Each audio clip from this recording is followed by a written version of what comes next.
welcome to the 438th episode of the Random Podcast from Heck. My name is Tony, and this is the podcast about random things in the world of entertainment, which includes movies, TV shows, and comic books.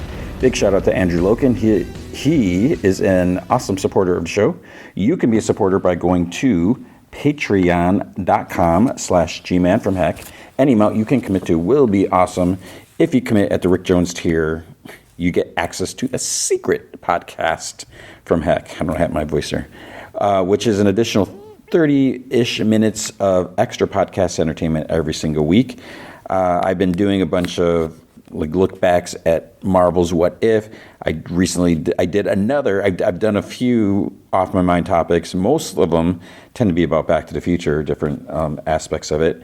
And last week was Detective Comics comic from 1968, where based on the cover, Batman apparently kills Robin. You can hear more about that. This week, we'll probably look at another classic. I think we might be on a little Silver Age kick for a few weeks maybe, so you'll have to find out what that is. But if you can't commit to a monthly commitment, you can also help out by going to coffee.com, and you can buy me a virtual cup of coffee or 3. And that's ko-fi.com/gman from Heck. All right, so this week, the movie feature will be 28 years later, The Bone Temple. So this is going to be an interesting one to talk about because for some reason, I was not really looking forward to it. I enjoyed the last one, but if you listen to that episode, I don't think I loved it. So then we have another one. I do appreciate that we get this one. It feels like it was not that long ago, but I'm sure it's been a few months. But in some ways, it's almost like, wait, we didn't get a complete movie. We got like half of a movie. But then, there's talk like, oh no, this is going to be a trilogy if this movie does well. So we can talk more about that later. So we got The Bone Temple 28 years later. We will finally have the Stranger Things finale. I feel like it took me forever to watch it. I watched it in so many different settings. Like I'd watch a little bit, then I'd have to stop it and do whatever. Then watch a little bit more. So it was a 2-hour episode. It just felt like it took forever, which is fine because it is the final episode, and I don't want to just plow through it and then that's it. It's done. We'll have one episode of Fallout. I'll mention right now that show, the Idris Elba show, Hijack, started last week. So I guess this week 2 episodes will be out. And I enjoyed the first season. I covered it on the show. So what I think, I should mention this at the end, but I think maybe we'll shoot for that for next week. And whether I do 1 or 2, we'll see. But there's no other shows. I feel like there's something else coming out. Oh, we got Wonder Man coming out next week, end of the month, something like that. So we'll see. And then we got comics and news. All right, so let's talk about. I'm not really sure I guess we'll start with some Kathleen Kennedy. So apparently she is finally stepping down. And I feel like this is something, I've heard this so many times. And most of the time, it's people who have been wishing for her to step down. There are a lot of people who don't appreciate all the stuff that she's done. She's been running Lucasfilm for a long time. You say what you will. I say she's done a lot of good. And I know a lot of people are so angry, so many this and that. I don't understand it. We are continuing to get Star Wars content, but some people are just like, there's been nothing good and this and that. And I don't know.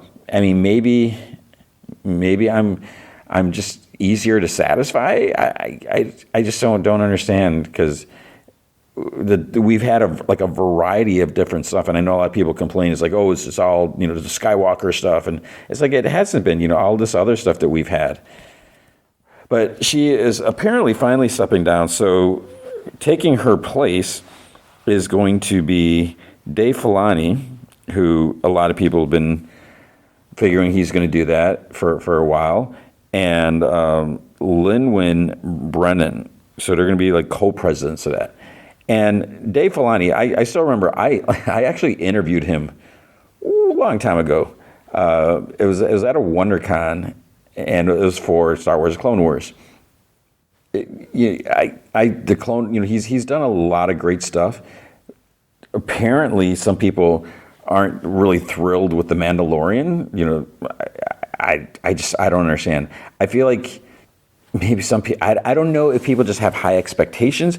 And I kind of look at, I feel like people are just coming from a different place. When I look at like, even like going down to like my students, looking at what like makes them happy, or, the way they behave sometimes. And I just feel like we're just in an evolving landscape. And that's the kind of a concern, is like, am I starting to get archaic? Am I turning into the old dinosaur or whatever? Because, it's like my viewpoint may not necessarily coincide with a lot of others.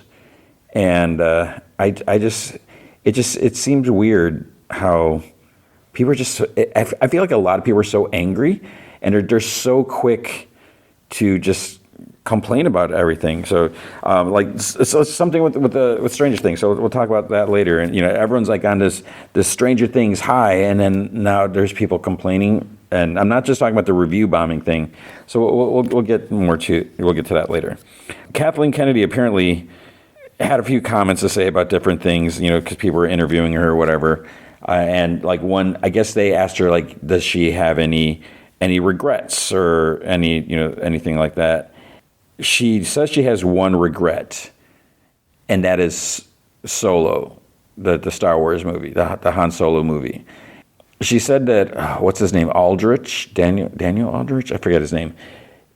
She said, he did a great job, or she says he's a great actor.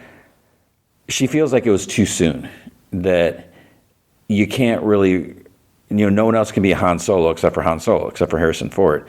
So I think she's looking at it as a lot of people didn't really give it a shot, because they're like, this isn't Han Solo. And, as I said, I don't remember, when did that come out? That was before this podcast, I believe. But when I first saw it, I'm like, that doesn't look like Han Solo. Like, what's going on here? But I enjoyed the movie. And I still, to this day, I feel like I just said it recently, I wish we got a sequel. I wish we had more. I would love to do more. And while, maybe he doesn't look exactly as a young Harrison Ford, suspension of disbelief, whatever. I feel like he pulled off the character, and, he made it his. And I walked out of the theater. I was like, wow. I was like, I really like that. So, yeah, so that's her regret. Not she's not saying that she wished it never happened, but she said it was too soon or whatever, and I maybe it just didn't get a fair shot. I don't know. And she says she has no regrets for Indiana Jones 5. She's like, Harrison Ford wanted to do another one, and so she's happy with that. She also mentioned that Simon Kinberg is working on a new Star Wars trilogy. So, he did a lot of stuff with like Star Wars Rebels and that. And it's going to take place after Episode 9. It's going to be separate from the stuff with Rey and with Starfighter and all that. So it's good to know that there are plans for more. So we'll have to just wait and see like what that means. Batman Brave and the Bold. I don't even know if I should mention this. Apparently there is, I don't know, I don't think this is like official. And this is a frustrating thing when, you go around looking for news, and then it's like, oh, here's some news. Like the whole thing, like Blade has been canceled. Has Blade been canceled? Has there been an official word that the Blade movie is never going to happen, that Blade is just going to be in Midnight Suns and they're going to go in that direction? But it's like so many people report on it, Blade is canceled. But it's like, where is the official confirmation? I have not seen anyone quote, an actual, Kevin Feige or anyone. So I just find it so annoying. So the rumor is apparently that the screenplay for Brave and the Bold is done, and we're looking at like a 2028 potential, release date for the movie. And, some people are saying, so DC is going to have an interesting problem because, 2027, I believe that's when we'll get the Batman Part 2, and then like a year later we'll get a different Batman. People will be fine with that. I mean they'll figure it out. I guess the actress, what's her name? It was Beliso Escobedo, I think. She played the younger sister in Blue Beetle, and she's apparently like certain that there's going to be another Blue Beetle movie. So I wonder what that means. Is it just like a gut feeling, or does she actually know something? Because if she actually knows something, you can't be talking about it. So she's confident that there's going to be another one. So yeah, we'll have to see about that.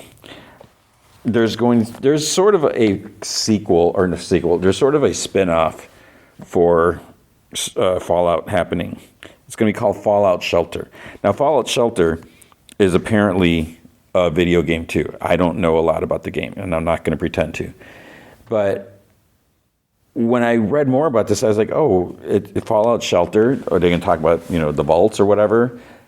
Not necessarily. So it's not really a spin-off, even though I saw a couple people refer to it as spin-off. I think it's more like basically it's like a competition show is what I gathered from it. So it sounds like they're going to do some sort of, like how they do the Squid Games show, the competition show, I think. I guess it makes sense. I haven't watched any of the Squid Game stuff. I think my wife and daughter may have. But people like game shows, people like reality stuff, and it seems like it's a good way to, here you're building up this brand, this franchise, whatever. So you can draw in some people like, oh, here's a game show. Check out this premise, whatever. You like this, now watch the show. Or at the same time, you like the show, watch this game show. Okay, so like I don't know if I would watch it. I mean, we'll see what's going on. Hugh Jackman apparently is going to be playing, potentially playing Wolverine for a while, just like Deadpool said. The rumor, again, another stupid rumor, is that there'll be potentially like two Wolverines. Like you'll have whoever the next Wolverine is, and then you'll have Hugh Jackman as like Old Man Wolverine. Whatever, I guess that's fine, but yeah, we'll see. Yeah. Because what do you do with two? I mean, are they going to be in the same universe, in the same MC universe, or is like Wolverine going to be in his own? Because if you want to do that, that's fine. Just like if we do ever get another Deadpool movie, is he going to cross over to the MCU six? It's not the 616. Yeah, whatever it is, the movie universe. They could. I say put them in their own whatever universe, just tell the story. It doesn't all have to be just like how we had Fantastic Four. So obviously, even though Fantastic Four is crossing over somehow, you told a Marvel movie, it was in its own world, and it made sense. People were okay with that. So if we want more Wolverine movies, it doesn't all have to be in the same universe. So that's okay. And then speaking of like alternate universes and stuff like that, this is something that I've been wondering, and I brought this up. With Doomsday, with Avengers Doomsday, I don't know what to call Robert Downey Jr. Because he obviously is Doctor Doom, but the question is he Victor Von Doom, or is he Tony Stark that went through whatever and decided to call himself Doctor Doom? Is this Tony Stark? There's no Victor Von Doom at all. He's just Tony Stark. Now he's like Doctor Doom because Doom sounds cool or something. And apparently, I forgot who said it, but someone said that it probably won't be explained in Avengers Doomsday. That we won't find out like why that's the case. Why does he look like Tony Stark? I was just under the impression that this is Tony Stark in a different reality, different dimension, multiverse, whatever. And then bad stuff happens, and he goes like the evil armored dictator route or something. And then where the Doctor Doom name comes from, I don't know. And then what does this have to do with like Fantastic Four and with Valeria? Not Valeria, but Franklin. I don't know. So, yeah. And I still wonder, when I thought about this, I don't know if I mentioned this, but when people are so angry, and see, this is what I'm talking about. Steve Rogers will return, and people are mad.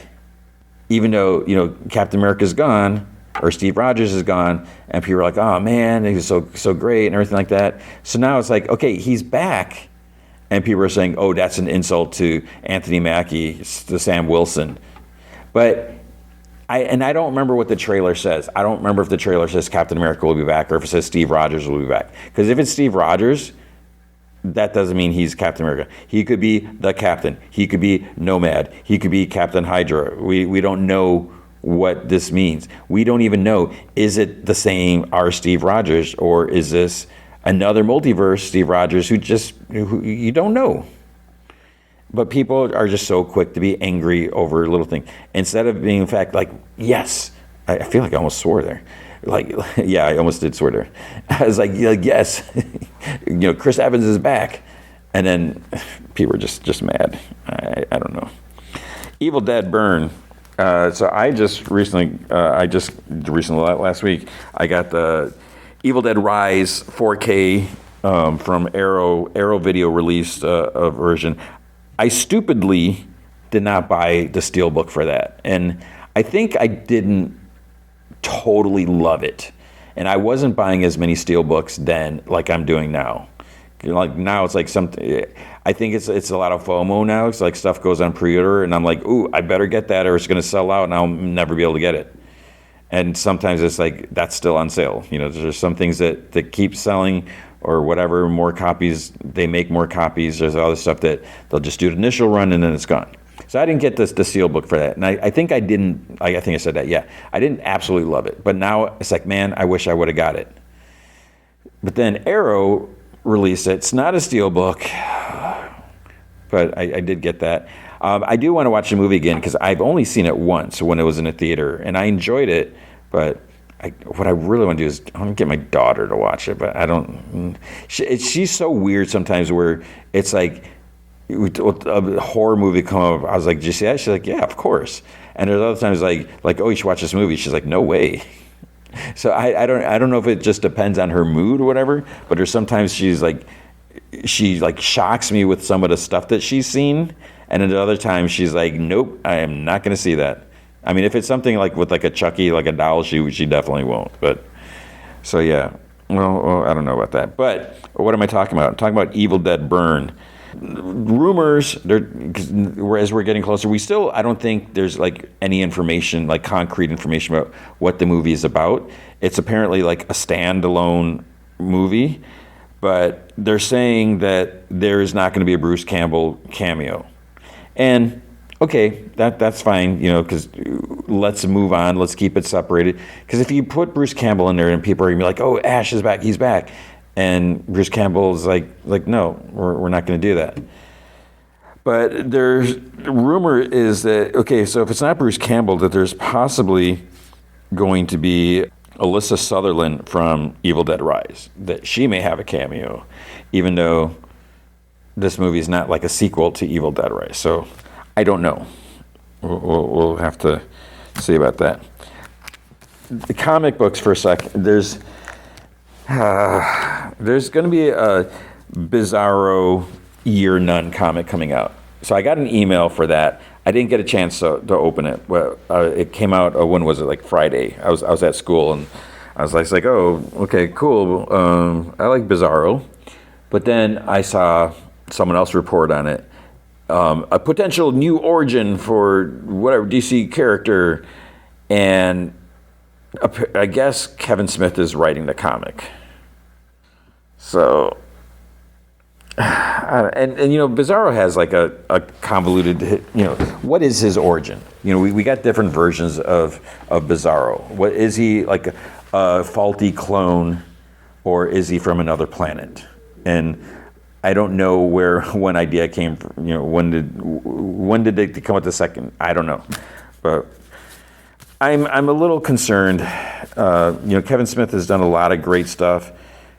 I haven't been completely happy with some of his comic works, and I feel like I don't know what it is. His movies can be like hilarious, but when he puts the humor in the comics, sometimes it just doesn't fit. And maybe it depends on the character, but I don't know. So I'm a little concerned about that. So I forget when it comes out. So we'll have to stay tuned. And then the last thing I wanted to talk about is the Duffers. Apparently, a lot of people were kind of, so people are angry with this final season. And I don't know, it can't be the episode and the stuff about Will. Because we've known about Will from the beginning, pretty much, right? But so many people are like mad, and I didn't read a lot about it. I read almost nothing about it because I didn't want any spoilers when everyone was talking about it. But there's so many people who are like, there's a secret 9th episode, and all this. And they're like, Netflix is going to lose, $1 million if they don't show it, or 2 million or 9 million. I don't know what it was. But then they're like, no, there is no secret episode. And, some people are like, there's, what's released a Snyder cut of Stranger Things. And they're like, no, there is no extra secret director's cut. This is it. That's the episode. So it's like people are just so angry about it.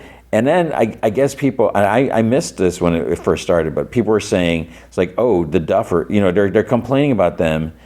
And they're saying that they wrote the script with ChatGPT. But it's like, I think, how many characters are there? Like 14 characters? And you're going to get ChatGPT to write scripts for like all these different characters and keep it straight and everything like that. I feel like a lot of people put a lot of faith in AI and ChatGPT, which, I'm sure it can do a lot. I don't want to use it, myself, because I feel like, and it's like some people they'll like write emails or letters, and they want to clean it up.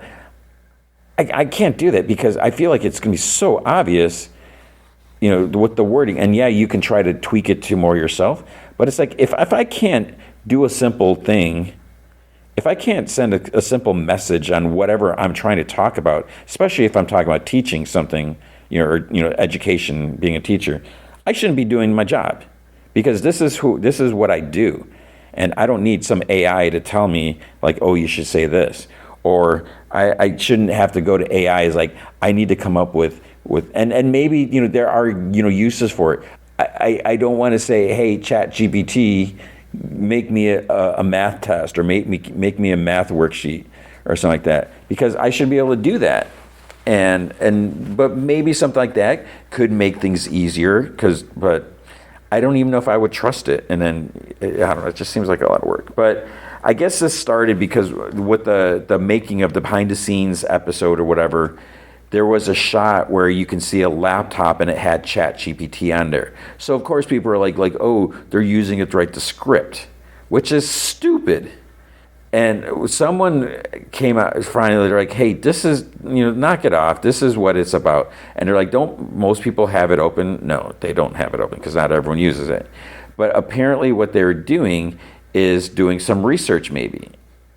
And because, if you're writing about, if your movie or your show is set in the 80s, then yeah, you should look it in. Can you just Google? These days now, and I don't know if there's a setting for it, but it's like whenever I use Google to search something, I always get the AI thing at the beginning, and then I have to scroll past that to look, for whatever results. But the AI thing on Google, I guess, is kind of summarizing the search results. So I don't know. I really don't know how ChatGPT works. So I don't know if you wanted to look at like what was a video game that was played in 1988, or how did people talk if they're saying, I don't know if I'm assuming ChatGPT would pull the answer from somewhere. I don't know. But yeah, so people are thinking that they use ChatGPT to write a script, which I don't understand. Well, I don't know why people are so angry. It's like they love the show, and then now it's like they just want to complain about it any chance they can. So hopefully you're not complaining about this show, but that is going to be the news for the week. With comic books, I just realized I was going to say, I was going to start with the Image Comics. I forgot to read something. There was Space Ghost. Space Ghost, was it issue 5? Came out, and I'm still enjoying this. I wish I owned the old Space Ghost episodes, because I have one DVD set. I'm really curious about some of these characters, because David Pepose is doing a great job, and there's a lot of callbacks, because when he'll have like certain characters, when I'm like, who is this a new character? But no, there's a lot of them that are like actual characters. But part of it is like I don't really remember, so I don't know if I've actually seen them, because when I watched, I was a kid. And the Space Ghost Coast to Coast, I didn't watch that because I was like, this it felt, I know people love that, but it felt wrong. Like this isn't true to who the character is supposed to be, but whatever. So maybe, I just missed out. I have watched a couple, because like when it was on HBO Max, I was like trying to check it out, and it was fine. But yeah, so we got more stuff, there's stuff with like the kids with their grandparents and that, which is an interesting aspect that, because their parents are gone, but there's still someone really related to them. And it's like, what are the kids going to do? Where are they going to go? And stuff like that. We've seen them kind of dealing with that earlier. I read G.I. Joe 17. I don't know if that came out on the 7th. I don't think that came out this week. It might have been last week, but I just read it. It's the end of this Dreadnought war. One of the things as I'm reading this, I'm like, where the heck is Zartan? Because we're seeing all these other dreadnoughts, and it's like some of them are getting killed. I was like, you can't kill them, but there's none of them are like the main dreadnoughts. They've hired out whatever, or got some not temporary, but and. This whole thing between like Duke and Destro, it's been interesting, because Duke is so determined to bring him in, and for questioning and everything like that. Then a big battle arises, and there's something that finally happens, and I kind of don't want to spoil it. I don't remember what the cover. I don't think it's on the cover, but we finally get a big reveal. Like Duke finally finds something out, and he's not happy about it. And then I will just tease this. Like there's something big that happens with Hawk as well. What's General Hawk? Is he a general? Because he went to that meeting, and it turned out that he didn't realize that it was about Cobra and Destro that he was meeting, and that didn't go well. So it's like there's something that happens with him as well. So you should be reading it. It's been great. And the last G.I. Joe Real American Hero, I think that came out last week as well. I still haven't read that, so I don't know what's going on. There was Transformers 28. I didn't read that. And again, my buddy loves the comic. I just can't get into it, and I'm like, what's wrong with me? Why can't I enjoy it? And I don't know if it's just because I didn't watch the show when it first came out, because I mentioned several times. I wasn't like in the age demographic or whatever. I didn't have the ability to be home. I think it was on at like 4:30 where I grew up in Illinois, in the suburbs. I feel like it was on. Was it? I don't think it was on at the same time as G.I. Joe, was it? Because I watched like at least the early seasons of or first season or whatever G.I. Joe, but I didn't watch Transformers. So I don't know if that's part of why I'm not digging the comic. Obviously I watched the Michael Bay movies. And why did I watch those? Megan Fox? Or was it, I doubt it, no, because we didn't know who Megan Fox was as a joke. And I think I've joked with him. I was like, yeah, I can't read the comics because they don't have Megan Fox, but that's just ridiculous. But the first movies, as cheesy and bad, whatever you want to say about Michael Bay's movies, there was something about them, and maybe because they were new, like when I say movies, I guess I'm really talking about the first movie, because the second one was, and I don't remember the third one, whatever.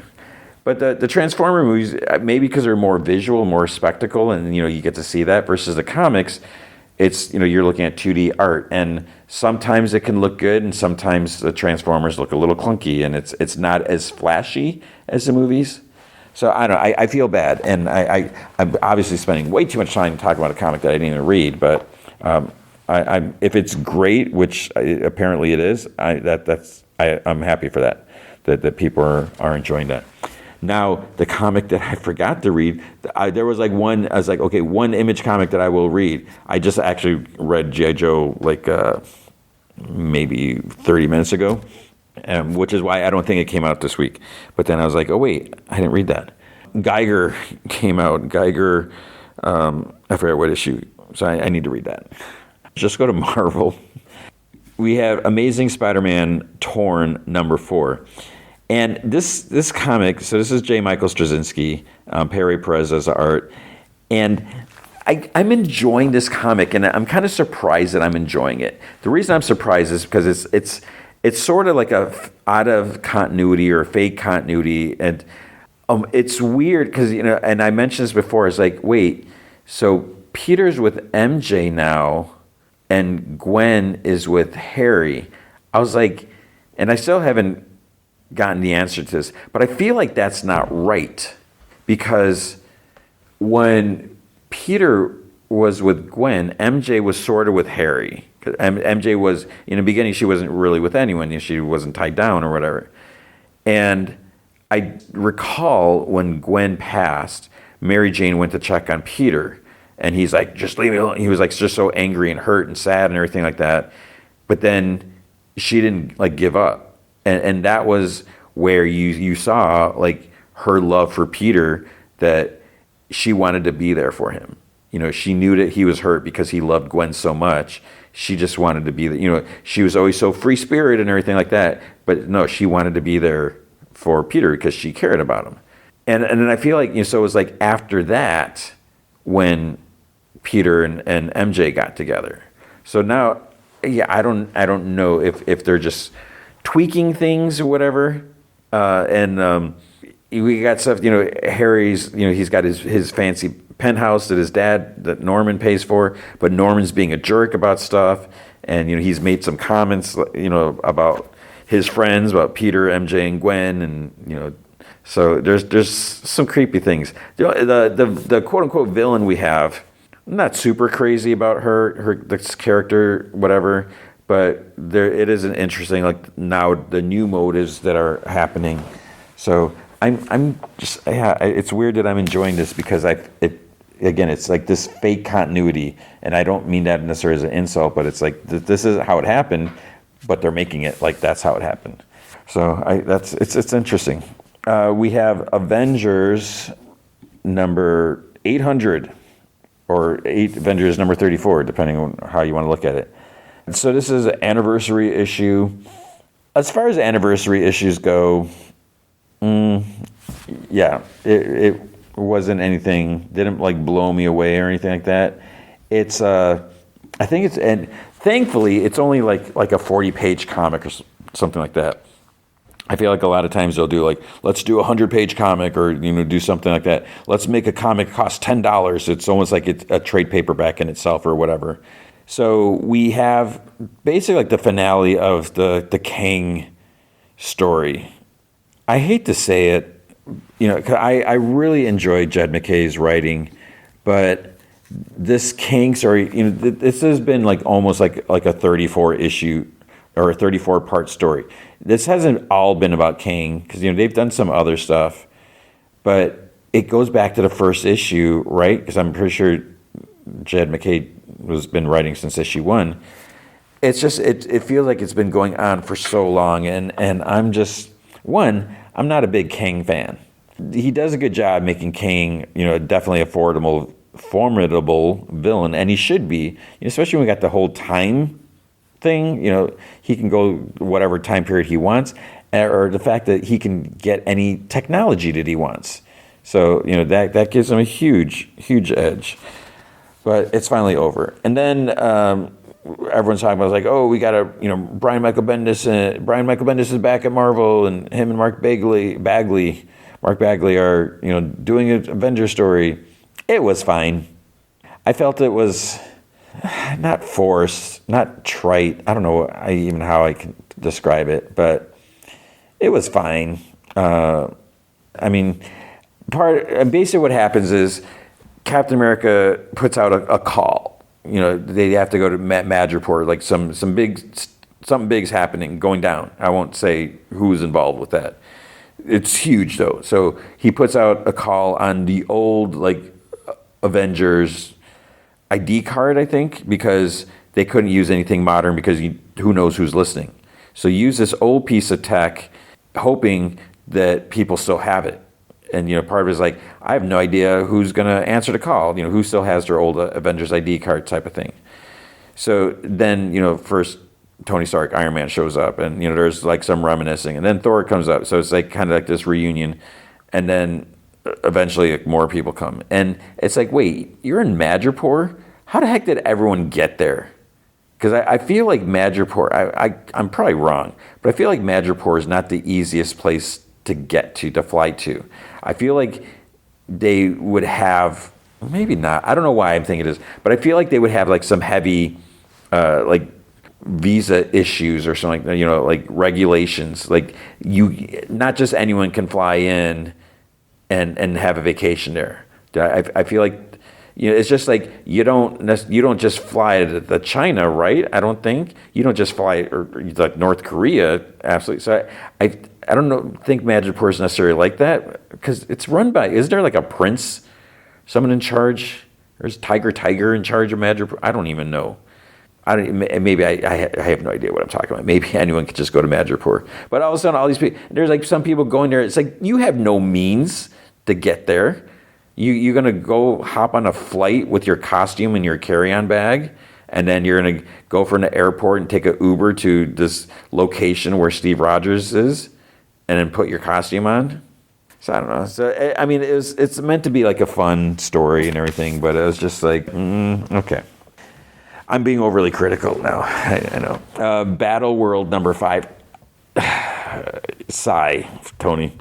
I've been enjoying this because it's been like a take on Secret Wars, and all that, but then it's been different.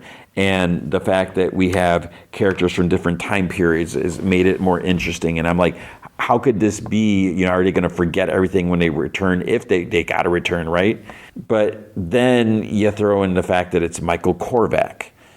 And I'm just not a big Michael Korvac fan. And I don't know if I read the Korvac saga. I feel like I did. Maybe, I don't know if I read the whole thing or not. But his motivation, it makes sense, but it just seems kind of silly.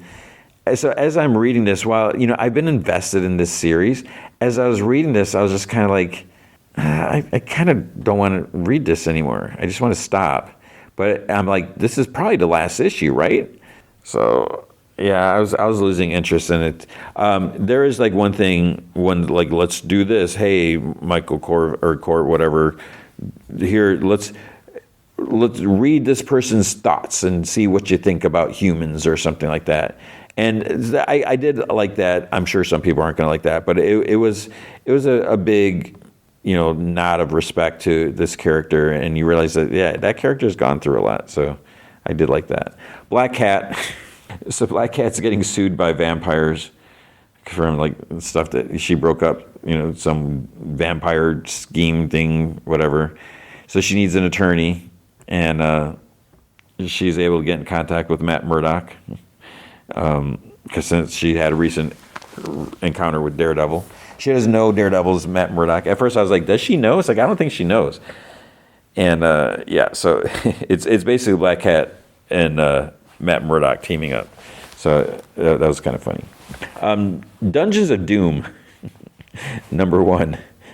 I feel like this was one of the, it wasn't one of the last comics I read, but I feel like maybe I was reading it too fast. So as we're looking into dungeon, there's a lot of chaos and there's fighting, on Latveria, because with Doom gone, everyone wants to take the country or whatever, wants control. So there's a lot of like warfare or whatever going on. Then people are accessing, I guess, the dungeons, but then it's like, oh no one should have ever opened this room. Like one room, I'll just say this, I'll spoil it, and this is like kind of the sense of it. So people enter, and there's like a mutant in there, and it's like, this is a mutant that should never be exposed to the public or whatever. So basically, there's something. I don't know if it's necessary. So this is what we don't know.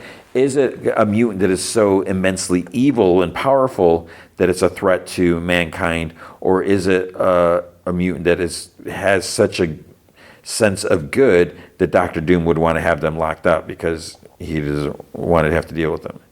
But so there's like all these different like, oh, what's in this? What's going on here? What's going on here? Yeah, I was like, wait, what's going on here? So I feel like, wait, should I reread that? I don't know. Doctor Strange #2. Oh man. So I was okay with the first issue, and I was like, oh, Angela is here, great, because we haven't seen Angela in a while, and we're still dealing with Asgard stuff, and Steven is trying to prove himself to be like the sorcerer of Asgard. I don't know what his title would be. But they're dealing with all. And I'm like, I don't know who these characters are. I don't know what species they are, world. And it's like, I don't care. And I'm trying to read it. It's like, but Angela's in here. It's like, oh, but I don't care. And it was hard. And then, so there's going to be a lot of this week, and I apologize. Null #1. I know a lot of people love King in Black. I was not one of them. And I don't know if it was like oh, because of Carnage or too many symbiotes or whatever this, and I was getting a little tired of Venom and everything. So we got Null. He's still like captured, and at first I was like, wait, where is he at? I was like, oh yeah, that's right, he's there. And I don't think that's a spoiler, but I don't want to say it. So he's still being held captive, and obviously what's going to happen? He has to figure out a way out. But I just do not care about Null, and I don't.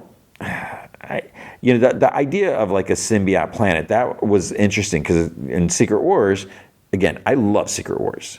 So when we first had it, it's like, wait, where's this costume come from? What does this mean? And it's like, wait, it's an alien species. What does that mean? It must come from, there must be more, right? Obviously there's more, because we have like 1 million symbiotes now. And yeah, there's the whole thing where it's symbiotes. Are they all, from the same family tree with those eggs that, they unleash or hatch or whatever, lay? So yeah, I don't care about Null. But, Null wants to escape. Is Null going to escape? Null has to escape, right? This can't be a series about him like in a giant bird cage or something. So I don't know how big a deal this comic is going to be. Are we going to see like other characters like, holy crap, Null has escaped? Or is it just going to, I don't know. There was there was Logan, Black, White, and Red. I did not read this. If I had time, I would read these books, but I always feel like, these are for the fans. If you're a Logan fan, Wolverine fan, you're going to want to read these books. If you don't read it, you're not going to necessarily miss out on anything. I don't feel like there's going to be any major drastic continuity important stuff that happens in these books. These are just supposed to be like, you like this character? Here's some cool stories by some cool, creators. So like this one, we have Tom Waltz and Alex Lins does a story. There's Saladin Ahmed and Adam Kubert, cool. And then there's Larry Hama and Dave Watcher. So got some good talent there, but I'm so over Wolverine in the comics. I just find him so unappealing, and it's like weird. I don't know really where it started, and I did that off my mind about Wolverine being a jerk, because he is, and I don't know if that started it. If it was around that time, maybe I don't know. Maybe I'm convincing myself that he's a jerk, and I don't want to. This is a character, I cannot remember her name. I think it was it might have been last week with the Marvel Rival stuff. So Luna Snow, she is the Snow character that I mentioned. I forgot her name. I have her character in Marvel Puzzle Quest. which I remember I think I need to play that today. I'm still suckered into that game. I've been playing it forever, and it's like, you do your daily plays that get your daily reward or whatever. But yeah, so Luna Snow I don't know anything about her. I don't really need to know anything about her. There's Psy Dimensional Rivals. I have no idea what this is. I'm like, what's going on here? But I was like, oh, Peach Momoko. Okay, cool. But I didn't read this just because I didn't have the time and I didn't know what it was about. Psy's multiversal journey to find the mythical seventh stone begins here. That makes me feel like I'm supposed to know who Psy is. Yeah, I don't know if this is the first appearance or if there's been more. I definitely should check this out later because I do like, Peach Momoko's art. Then we have Spirit of Violence. I'm not going to read that. Is that Ghost Rider? And I don't know who that is. Legacy of Vader. I think this is the final issue. And I saw someone report on this saying, so, there was supposed to be that Ben Solo movie that was greenlit, but then it got canceled or whatever. And so people were like, you need to make it. And then I saw oh, there's Kylo Ren is going to come back, make a comeback. There's going to be something, even though that project was canceled, there's something more. And the reasoning that they're saying is because in this comic at the end, it's like Kylo Ren will return. Because, that's what Marvel and I'm probably, maybe Disney, Star Wars, that's what they do at the end of their movies when they're they want to tease that they're going to come back. The Mandalorian and Grogu will return in a movie, which is coming out this year. So just because the comic says Kylo Ren will return, that doesn't mean there's going to be anything live action. All that means is we're probably going to get another Kylo Ren comic. But maybe whoever, I forget who said that, maybe they know something I don't. Then there's the Ultimates number 20. This was fine. I actually enjoyed this more than, some of the Ultimates, I haven't been super into them. I don't care about all of the evil team and everything like that. I'm so tired of this. The Maker's going to return, and the world's going to end. But there are some cool things here. So we see the kind of the plan unfold, and what is Vision's story, and where did he come from? What has he been doing? So I'm okay, wow, that's kind of interesting. Then we have the Uncanny X-Men number 22. I was like, oh, we got an X-Men comic. Okay, cool. Another one. I did read last week's. I think it was last week. The Shadows of Tomorrow X-Men Age of Revelation epilogue. So this is X-Men number 23. Let's go here for a second. This came out last week. I enjoyed this because it wasn't the Age of Revelation stuff. It's epilogue, and basically what we see here. So basically, in case you didn't read the stuff like I didn't read it, is Doug Ramsey does some crazy stuff, and it ravages the world. Or he does stuff for mutants and humans, and so as the X-Men are fighting. And this is X years from now, which I don't know if it's supposed to be 10 years from now or whatever. They're like, okay, we need to stop Doug in the past. So we're going to psychically send Cyclops and Beast back into their younger version of their bodies. And then they'll have all this knowledge of what happens, what Doug does, and they're going to do whatever it takes to stop him. The problem is something went wrong with Beast when that happened. Because here, this is really following the moments, right when Cyclops, Scott Summers, is switched, and he tries going after Doug Ramsey, and the X-Men are like, Scott, what are you doing? You've gone crazy. You're trying to kill him. What are you doing? And he's like, oh no, he's going to ruin the future and all this, and they're like, what are you talking about? And he's like, Beast knows, right? Hank, and Hank's like, what are you talking about? Because all my stars and garters. So I enjoyed that, and I feel like that was It was pretty interesting. Then this week it's like, oh, we have another X-Men book. Great, because I enjoyed the last one. I mean, this is another Shadows of Tomorrow. Something cool is going to happen. Then I'm like, wait. I looked at the cover. Murder Me, Mutina, the sequel. I'm like, this is where I would swear. And then I was like, oh, this is a Gail Simone comic. So this is a Mutina. This character, she was like, there was like a movie, and there's like, she was a mutant killing people, and I don't remember if it's killing mutants or killing humans or whatever. And I'm just like, oh. So she's back, and this, I don't know, like, have they been waiting to do this comic? Because basically all the X-Men comics have been interrupted by that Age of Revelation stuff. So Gail's probably like, geez, I wrote this like 8 months ago. It's finally coming out. I don't know.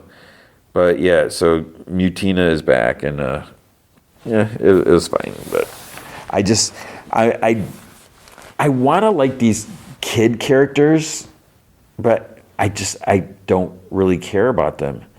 I don't know. And then, we got Rogue, Gambit, Wolverine, and Nightcrawler. I don't know. But that was all the Marvel books. DC did not put out a lot of books this week, which is weird because they didn't last week either. Okay. They had DC KO number 3. And you can't see, I'm shaking my head.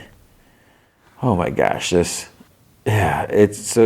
basically more fighting. I think I don't remember if it was round 2 or round 3. I was going to spoil like who's made it. I mean, if you've been reading all the different issues, the battle issues. But what's interesting here, maybe, is the heroes, or not necessarily heroes, the contestants left, because like Lex is there, Joker's there, spoiler. They can choose anyone, to kind of like tag team fight with them. And so it doesn't necessarily have to be someone who's, they can get anyone. So it's kind of interesting to see, like, who does Superman pick? Who does Lex Luthor pick? Who does Joker pick? And then, they have to do different fights. They have to vary them enough to make it interesting. And it's fine, but I don't care for this idea. I don't know. We'll see where it's going to go. There's Action Comics 1094. Superboy, I guess we're calling him Superboy. He's agreed to work with General Lane, and he's like, I need you on a mission. So basically, like, go and fight a war type of thing, but not like killing people. It's an interesting idea. What the other thing that I'm interested in, I'm curious about is, Clark, he's like, oh, I have a study date with Lana Lang. I need to get there. And he talks about how, Lana's mom is great, but there's something up with her dad.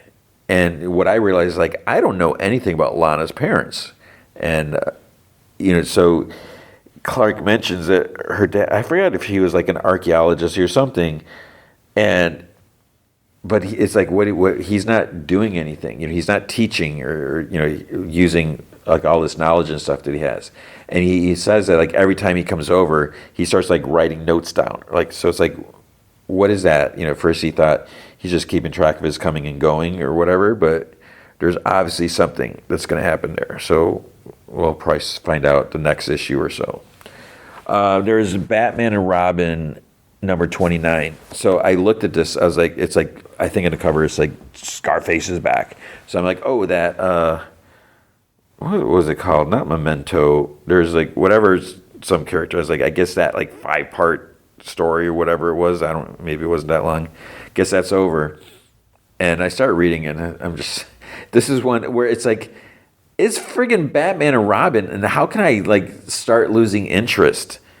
And this is where I start questioning, like, what are you doing, Tony? It's like, do you even like comics anymore? It's like, how can you not want to read this? And yeah, so I didn't finish that. There was a Wonder Woman Black and Gold. I don't know who worked on this one.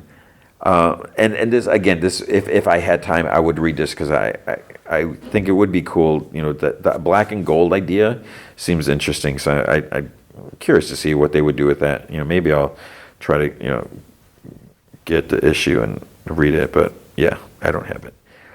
Green Lantern Corps number 12. I didn't read this. I don't know. I say this every single time. I don't know what it is about the Green Lantern. There's a lot of characters, but that's what should be cool about it, because they've rebuilt all the different Lantern Corps groups, but I feel like there's so much going on, and I don't know what's going on. There's something huge attacking or dealing or mist or something. I don't know. So I didn't read that. Then there was Aquaman number 13. This is another DC KO.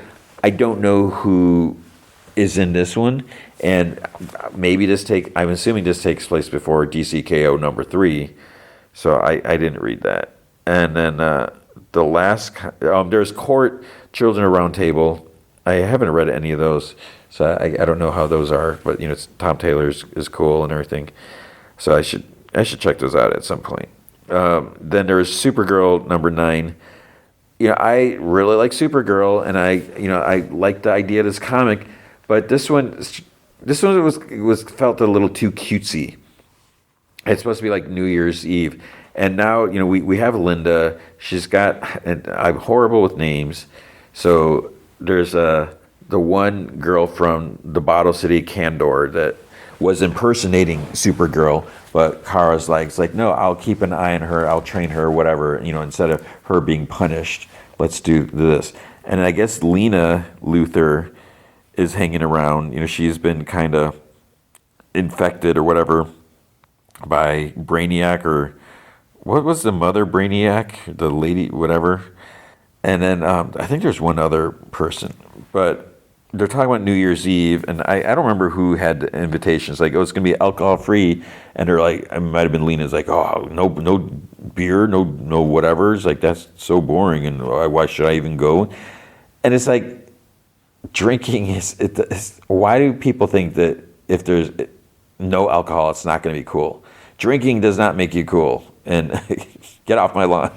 But it's just, I see this sometimes where, it's like people are like glamorizing drinking, and part of me, I'm like, do you realize that there are like young kids that are like looking, are following you or looking up to you, and you're posting this?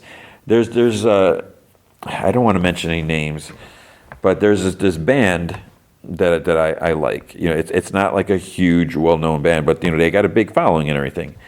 And the singer, when they turned 21, and there's been a lot of like, oh, look at this drink, and oh, I haven't, and just like, I don't know.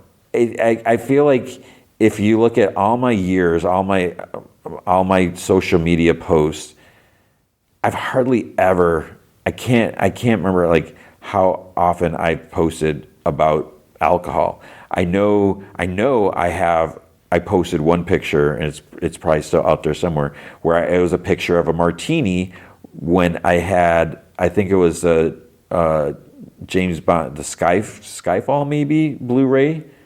It was sent to me. I got an early copy to review, and so I made a martini to, so I could take the picture and everything like that. So I don't think, I don't drink really often. I do drink from time to time. I'm not going to lie about that. I'm just not a big fan of it, and I don't feel like I need to drink to be cool or to have a good time. And so what am I saying? This isn't like the preach podcast, but basically, I think it was Lena. I think she does something with one of the crimson or periwinkle kryptonite or something like that, and it makes it so Supergirl can be drunk, and she ends up getting drunk, and there's some lighthearted chaos that ensues, and I was like, I'm not going to read this. So you have that to look forward to. If you want to read that, you can have that there. But then that is it. That is all the comics and all the alcohol talk for this week. All right. I realize I say that every time I switch topics or whatever. I'm like, all right. We have Fallout Season 2, Episode 4, The Demon in the Snow. So things are heating up here. This was a funny episode. There's some big things that happen, and what I like about this is I have no idea where it's going to go. So it's interesting, and we have more like character growth, which I appreciate, that because I feel like it's kind of making like some characters a little more likable. Like Maximus for one thing, because I'm not a Maximus fan, but he becomes more likable. And Ghoul has been evolving, I feel like, and Lucy's just hilarious in it. Okay, so it starts off in the Alaskan front. There's like ships are firing on this town. There's an armored knight walks up, like in the aftermath of like some burning building or something like that. He tries lifting the helmet visor, but it sticks. Finally opens. It's Cooper Howard.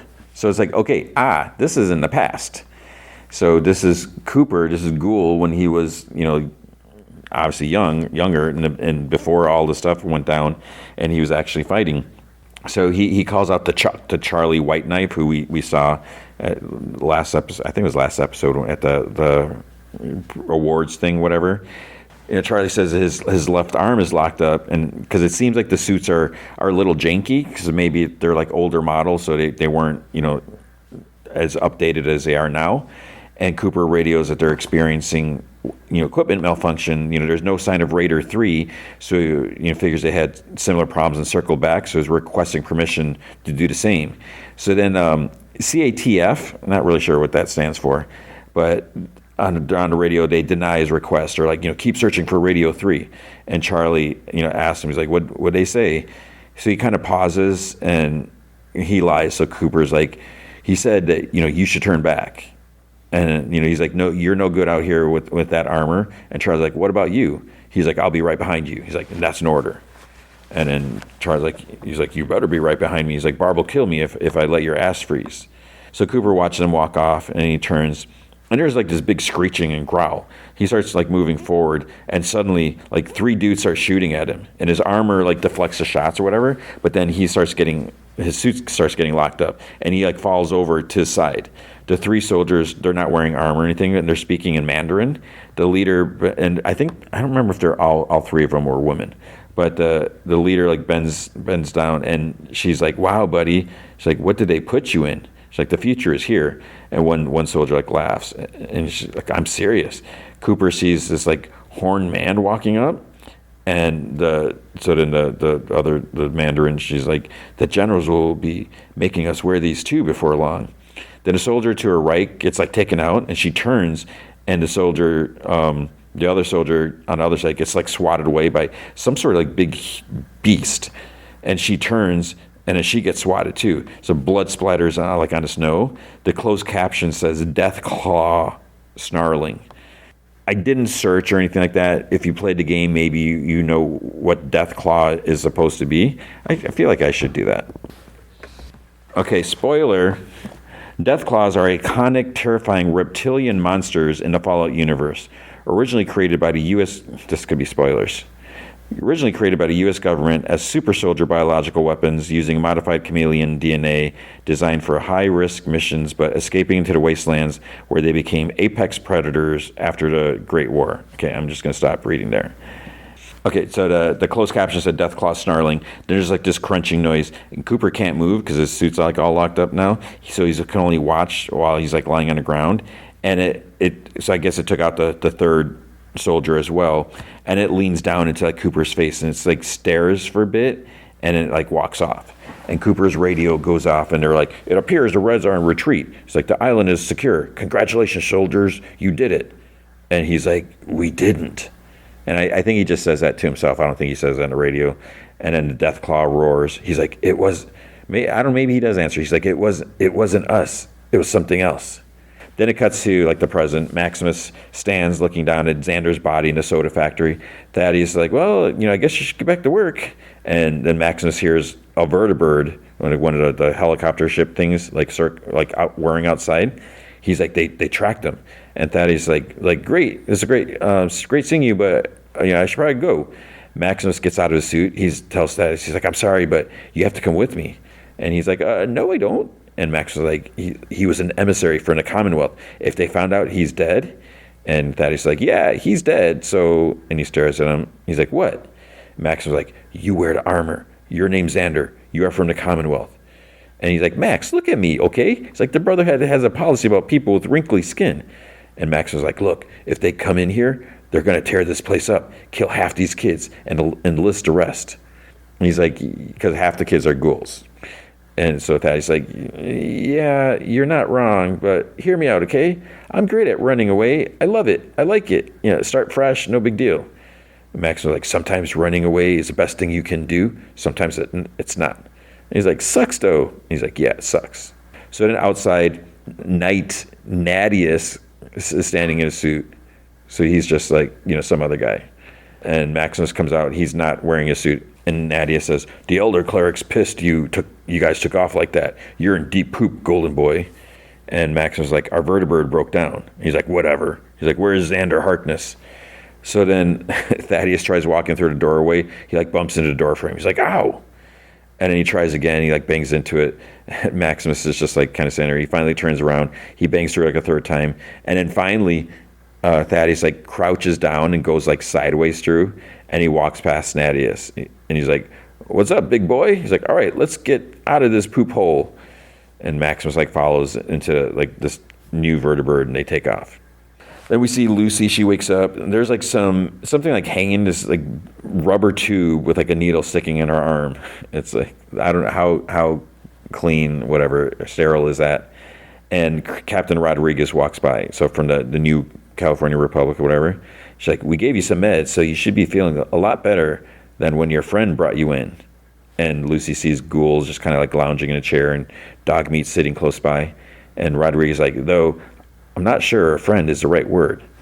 So Lucy pulls out the needle. She sits up. She's like, thank you. And she's like, sorry, who are you? And Rodriguez like, we're the new California Republic.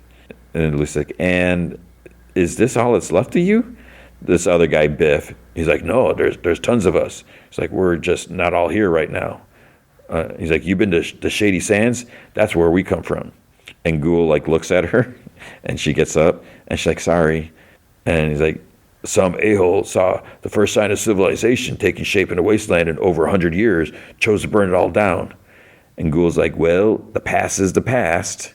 And Lucy like looks at him, ain't that right? And she's like, well, we should probably be going. Thank you again. Surely, we've met our fair share of people on the road from Los Angeles, and truth be told, most of them are fudging awful. So meeting you guys has been a welcome change of pace. And Biff like chuckles and he says thanks.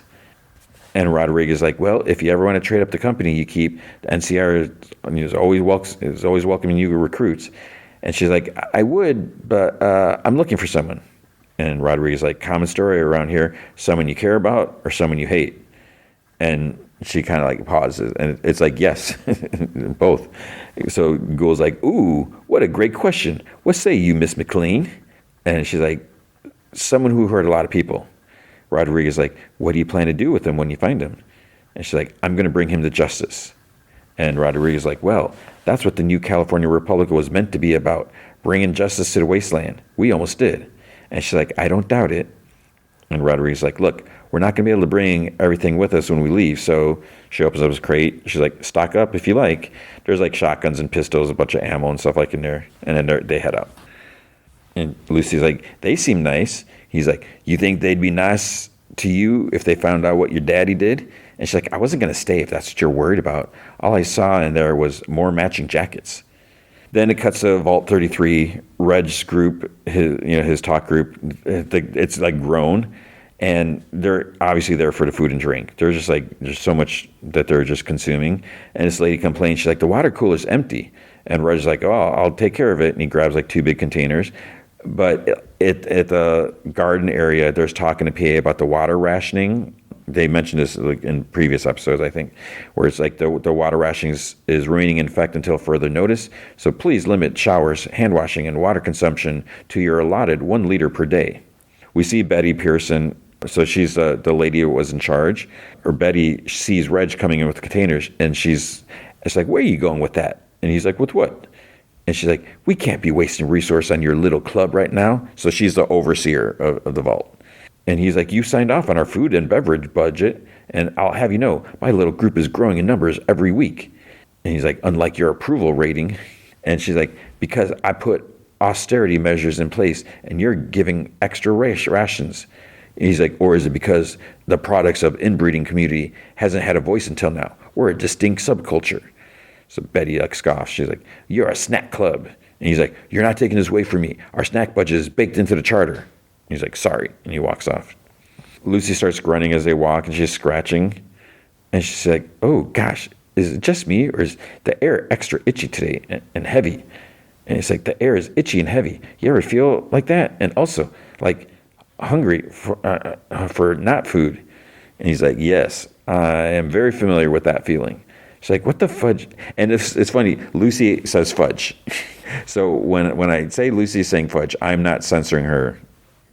That's what she's actually saying. So she's like, what the fudge are you stopping for? And she's like, sorry, gosh, why am I suddenly so grumpy? Am I dying? And she's like, chuckles. He's like, no, you ain't dying. It's like, you addicted to drugs. And she's like, what? No, and she like scoffs. She's like, no, it's not possible. He's like, 2 days on a steady drip of buff out will do that to a body. And she's like, well, then I hereby quit drugs. There. And she's like, what you got there? Oh gosh, it didn't take. She's like, I'm still addicted to drugs. She's like, what do I do? He's like, well, there's 2 schools of thought. One, you muscle your way through it, a lot of pain, vomiting, can't do much but just lay there and ride it out. And she's like, how long does that take? 4 or 5 days. And she looks and sees a sign for like Las Vegas city limits, dog meat whimpers. And he's like, in my experience, the alternative is the only way to go. And she's like, what's the alternative? He's like, do more drugs. And so softly, she's like, fudge.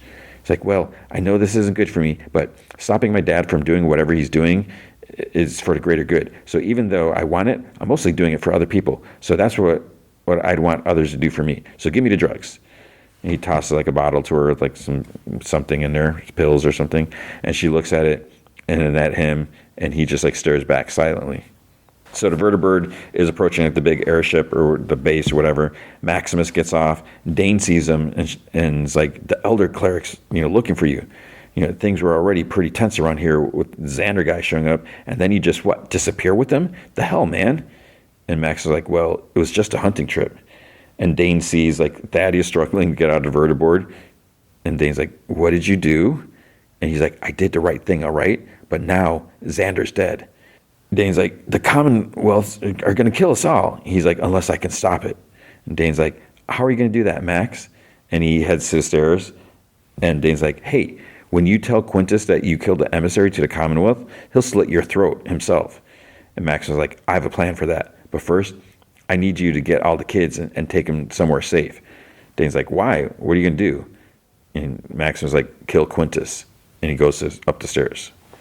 Norm and his newly thawed pod crew are on the surface, and they found some like supplies like at a factory. I don't know how old they are, whatever, but they're like chowing down and stuff. And he's like, there's like their vans and like boxes and whatever. He's like, listen up, conserve as much as you can, everyone. We don't know how long it'll be until we find more food. Then he goes up to that Claudia lady, and she's just staring out. He's like, must be a lot to take in. And she's like, I drove across that bridge a week ago. And he's like, where were you going? And she's like, a job interview at Vault Tech. And Norm's like, pretty crazy week for you, I guess. And she's like, yeah. And then some guy like Ronnie calls out, he's like, hey boss, now that we found food, it's time for phase 2. So Norm asks him what his name, he's Ronnie, whatever. And he tells him, and then shakes his hand. So Norm's like, I decide next steps up here, Ronnie. And Ronnie's like, I know, yeah, you're the boss. I know you call the shots. Just thought I'd introduce myself because I was Bud's personal assistant. And Norm's like, so? And Ronnie's like, so let's just say I was a guy who took the lunch orders when Bud was meeting with the Vault investors, Future Enterprise Ventures. He's like, the whole plans for Vaults 32 and 33. And Norm's like, what do you know about that? And Ronnie's like I said, I was just a guy who got the lunch orders, but I do know that phase 2 was very important to the experiment. It's time to get going. Yeah? Norm's like, lead the way then, Ronnie. And so he smiles. He's like, all right, guys, boss said it's time to move. So I don't know what Ronnie's motives are, but Woody Thomas, who's played by Zach Cherry, he's in Vault 32. He's walking around the halls. He's trying to remember where to go because a lot of them they get lost because the new vault that they're in is like the opposite. So everything's backwards. So they keep getting lost. So he's trying to figure out where to go. He enters a room and this guy Davy's in there. He's like, oh, hey, Woody. So he's like, wrong unit, huh? And Woody's like, oh, I'm sorry, Davy. And Davy's like, who amongst us hasn't mixed up their lefts and rights before? And Woody's like, I am trying to get a hang of this, honestly. And Davy's like, it's going around. Yesterday, I walked in on a woman's men's room. It's weird, you call it a woman's men's room. He's like, there was nobody in there, but had there been, ooh. And Woody's like, disaster. He's like, what I wouldn't give to go back to 33. Then we see Betty and Steph talking. So Stephanie is the lady with the eye patch. So she was appointed the overseer in the other vault. And then she's kind of gone like on a power trip with it. She's the one that has the baby that's making Chet take care of, and she's like totally ignoring her kid. So they're talking about how like all the cryopods are empty and there's no sign of Norm because, they figured they'd lock him in there because he, found out too much. And Betty's like, my God, Steph, I found Bud Askins upside down in a mop bucket. And Steph's like, so 31 has been abandoned. It's just you and me now, Bets. And Betty's like, I suppose it is. Brave new world, but we need to cooperate. The water crisis in 33 is getting worse. Steph's like, if I give you access to our vault's water supply, it would taint the work that we're doing here. And Betty's like, Bud is dead. What work are you talking about? And she's like, the same work that we've always been doing, Betty, trying to survive. We've always had different ideas on how to do that, but I'd be more than happy to discuss a triennial trade over telegram as per tradition. And Betty's like, I appointed you overseer based on the understanding that we would support each other, perhaps better than we support each other in the past. Steph's like, and as a gesture of gratitude, I agreed to meet you here in person, but I have to think of my baby now, Betty. It's all that matters. Betty's like, I woke up 40 years ago, and I've learned a lot in that time. What matters, what doesn't matter. The company we work for isn't come to save us. This community and how we conduct ourselves in it, that's all we have. And Steph's like, there's a keepsake box, something from before the war that Hank brought with him to Vault 31. It's locked, but if you bring me that box, I'll consider giving you access to our water. And Betty's like, what's in it? And Steph's like, it's something personal. So Woody walks some more and he hears voices and he creeps up. Betty's like, oh, so you're holding us hostage? And Steph's like, hostage is an overused word. Betty's like, I don't think you appreciate how bad things could get down here. And Steph's like, with all due respect, Betty, you're from Slovang. You have no idea how bad things can get. So Woody listens from the hall. And she's like, now, if you'll excuse me, I have a lot of work to do. So she like turns to leave. And Betty's like, Steph, if you don't help us, there won't be a Vault 33 anymore. So Betty like shrugs. And she's like, the experiment's over, Betty. We have to make our own decisions now. So Woody hears like the buzzing from the door to Vault 32. So he creeps away before Steph can see him. Outside Vegas, Lucy still kind of is like twitching. Ghoul stares off and says, he's like, something's off. And she's like, expecting a welcoming committee? He's like, yes, I was. And she's like, oh. So he like is looking with the spy scope and he sees like some ghouls in like leather jackets, and, like kind of like Elvis hair. And there's like the smash robot, whatever. He curses. And she's like, what? He's like, it's going to be a little hard to explain. We should go in through the east side of town, place called Freeside. Good place to stock up on supplies. Only about a half day's detour. And she's like, no. She's like, my dad is right there. And she scoffs. She's like, I am done with all the sidetracks and detours. I say we just run on through. Who fudging cares? And she starts going, and he like calls out to her. He's like, that's the drugs talking. So she looks back at him, but keeps going. Dog meat like runs up ahead of her because he's a good boy. He's so cute. And then to himself, he's like, truth be told, I like what they're saying. So Lucy walks with a big smile on her face, and there's like 3 ghouls in front of, you know, with the Elvis hair and all that. Ghoul opens his coat, so he can grab his pistol if necessary. And he takes off his satchel thing, whatever, just leans against the car. He's like hanging back a tiny bit. Just so, get ready, keep an eye on things. So Lucy's like, so hear me out. My partner and I, we're just going to go on through. And we don't want one of the ghouls like growls at her lightly. She shoots it like underneath, blows this leg off. So I think she's a little bit surprised. She looks back at Ghoul and he like winks at her. So more ghouls pop up. Lucy looks down at her shotgun and she's like, whoa. The song called Cocaine Blues plays. So I don't know what type of drug she's on, but she's on something. So she whips off her backpack. She shoots one ghoul behind Ghoul, which I know is going to be confusing to try to explain this.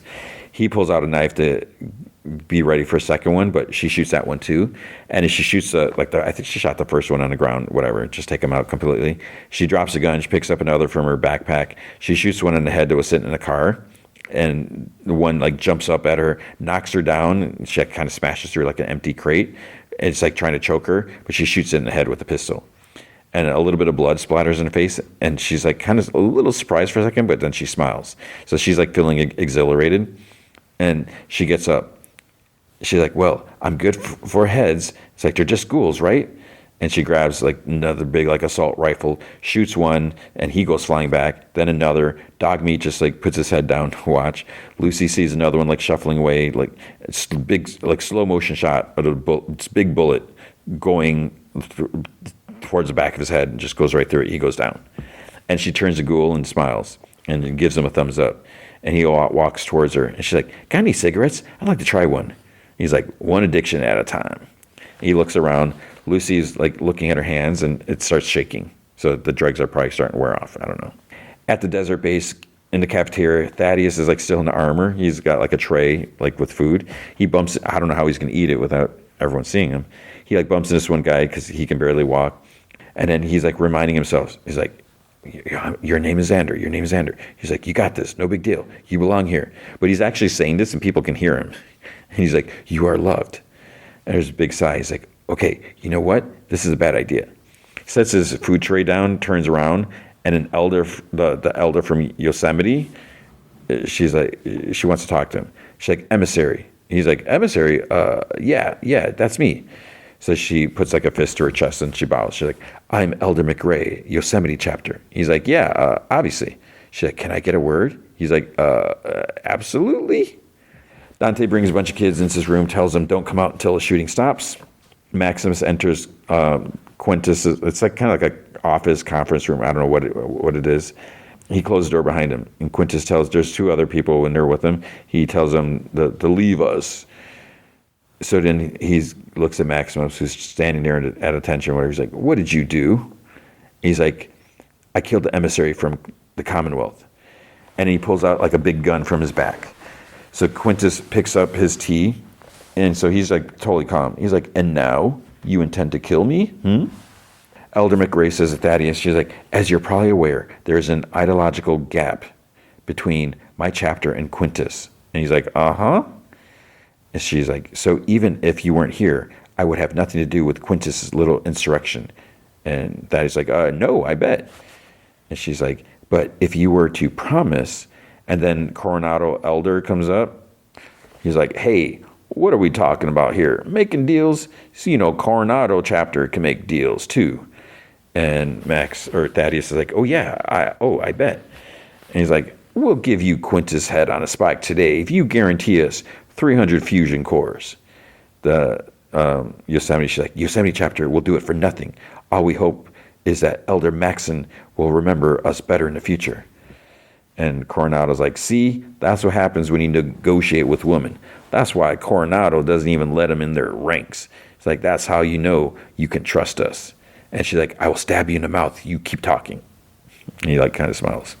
Dane goes to the control room where like the fusion core is. And surprisingly, there's like no one in there. There's no one else there. Maximus raises his gun. Quintus like, I found you in the ruins of Shady Sands. Kill me and the world will continue just as you see it, a world of anarchy, of horror, a world I would bring order to, order, cruel and necessary to rebuild a civilization, to change the world. Kill me, that change will never come. Coronado's like, look, I got 2 squadrons out there ready. My guys came here to fight. It'd be a shame to disappoint them. Just say the word. And she's like, you think we came here empty-handed? And then to Xander, Thaddeus, and she's like, we're ready for war. And he's like, wow. And Thaddeus like, wow. And he's like, yeah, guys, okay, I think I'm having a panic attack. And Coronado's like, what the fudge is a panic attack? And Thaddeus like, he's still wearing the suit. He's like, when when you can't breathe, but also you can't stop breathing, and your heart is running away from you, and you're going to die, kind of thing, panic attack. And Coronado's like, sounds like coronary. Just walk it off. And Yosemite's like, let me at least get your visor up here. And he's like, no. And she's like, let me get your visor up. He's like, no. Quintus continues talking. Tell me, Maximus, tell me. He's like walking towards Maximus, he's kind of like starting to back away. What world will you build? When you lead, tell me, what will you do when your people are starving? He's like, I don't want that. Then what is your great plan? And Max is like, there was no plan. I don't have a plan. You have plans, but out there, you can't. I don't choose the things that I have to do. They just keep happening. And Quintus like, my son, tell me what happened. He's like, I killed Xander because he was going to kill some kids. And Quintus like stares at him like confused. He's like, they were ghouls. He's like, what? No, young ghouls. I mean, they were fudging kids. He's like, no. He was going to kill him, and I couldn't let him do it. Quintus like turns away and starts like walking, around the room. Abominations. And Max is like children. And Quintus is like, ghouls to be exterminated. And he's like, I know. And Quintus is like, first rule of our order. It's like, oh, this is my fault. I should never have shown mercy to you. So he's walking around. He reaches like this open desk drawer, and there's like a pistol under like a rag or a blanket or something like that. He pulls it out, shoots at Maximus. So he ducks and just like kind of blindly shoots back. Quintus continues shooting while Maximus like kind of dives under his big table. In the cafeteria, Yosemite is still trying to lift Thaddeus' visor, and this other elder dude comes in. He's like, he's a Grand Canyon dude. He's like, hey, so the relic was stolen, huh? He's like, I want to know which one of you backstabbing mother truckers is behind it. Coronado's radio someone. He's like, suit up, the artifact is missing. Then Yosemite stabs him in the cheek. And Grand Canyon's like, fudge. He's like, that was cool. And she still has a knife, and Grand Canyon shoots at her, but misses. And then the others in the cafeteria start scrambling. Thaddeus figures like, it's time to go, and more shooting starting. Quintus is still shooting at Maximus. He shoots back and like narrowly misses him. Maximus then like runs out the door, sees, and it seems like Quintus might have just run out of bullets too. But then Maximus, he ties this like little chain around the door handles, and then he sees like an explosion outside. Dane comes over and calls him, like, did you do it? And he's like, I couldn't do it. I'm sorry. I'm so sorry. And Dane's like, hey, you do not have to apologize for not killing someone. And he's like, here. So Dane gives him a little like diffusion core thing in this like jar. He's like, get that as far away from here as you can. And he's like, why me? Dane's like, you're about the only person here who's not a total a-hole. Maximus gives him a hug. And he's like, what about you? And Dane's like, we're survivors, Max. We'll survive. Thaddeus stumbles up, still in the suit. Hey guys, can we go now? Come on. Shooting continues between airships outside. Like Maximus and Thaddeus are running across the desert outside the building, the shack or the base, whatever. You see one airship goes crashing down behind him. Chet is doing like baby laundry. Woody is in the other room because Chet is like in the bedroom. Woody is sitting with Steph, like in the living room area. And he's like, so as you know, the Vault Tech handbook mandates that any violation, particularly those that may put inter-vault security at risk, be immediately reported to the overseer. So Steph's like, did someone commit a violation? And he's like, well, it appeared to me that that you did. And then Chet like stops like folding in the other room. So Woody's like, I noticed that you were in the intervault space, which the handbook stipulates we are only to enter for triennial trades.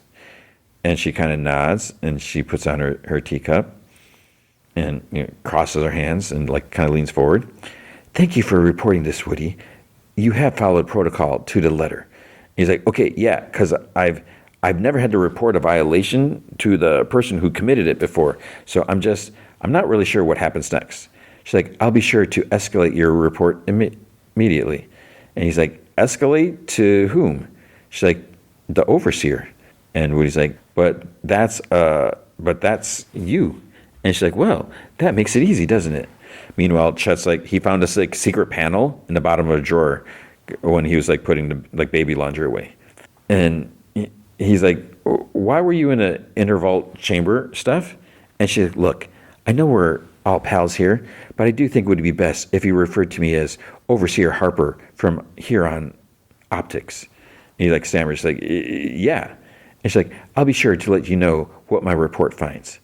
So Chet finds like an old pocketbook and Stephanie's driver's license in there. And it says that she's from Canada. It's like United States annexed territory, status pending. But it's like clearly says she's Canadian. And it's like a temporary status ID. So I think she must have lied about where she's from. She's like, thank you for stopping by. And Chet like puts the pocketbook back in the secret drawer. He steps out with, and he's got the baby like in this little carrier thing, like a baby Bjorn. And that's not a baby Bjorn, like a little whatever. I don't know what you call him. So he comes. Woody's like, Chet, I hope you're adjusting okay to all the changes lately. And he like looks at Steph when he says that. She has her back to him, so she doesn't see it, but she's like listening carefully. And he like chuckles. He's like, you know what they say, wherever you end up, it's where you belong. So Steph like walks between them, opens the door for Woody to leave. So he steps in the hall and like turns around. He's like, Overseer Harper, when you said experiment to Betty, what were you talking about? She like smiles and she kind of shrugs. Overseer stuff. Okay, so she closes the door on Woody. So then Vegas night, Lucy is still like happy and high. And she's like, aren't there supposed to be like people here? He's like, uh-huh. It's like, we should go to Freeside. Somebody there will be able to tell us what's going on. And she's like, Dad, hello. Dogmeat like kind of runs around. Ghoul carefully scans the areas, like looking at the building. And he's like, radiation? Lucy picks up like this huge, like bowling ball size, like broken eggshell. And she's like, hey, look at this. How big do you think the chickens get out here, huh? And she's like, buck, buck, buck. And she's like, laughs. He's like, those aren't chickens. So there's a loud roaring. Dogmeat barks. And she's like, well, whatever it is, I think we can take it. So it's in this building, and you can see like the shadow, like frosted glass or something like that. And she's like, oh yeah, we got this. In fact, I think it'll be easy. There's like more growling. Ghoul definitely looks concerned. And there's like some chittering noise. The door slowly opens. You see gigantic clawed hands like opening it. Rips the doors. There's like two doors, rips them off the hinges as if they're like nothing. And it looks like the same beast. It's maybe not the same beast that Cooper Howard saw, way back, back then at the beginning of the episode. So they kind of like stare at each other. It like snarls, growls, stands up, and it's like so tall it kind of busts up the top of the door frame, and it has like just huge horns. So Ghoul is definitely worried, and Lucy's eyes go big, and she's like, "Okie dokie," and that's the end of the episode.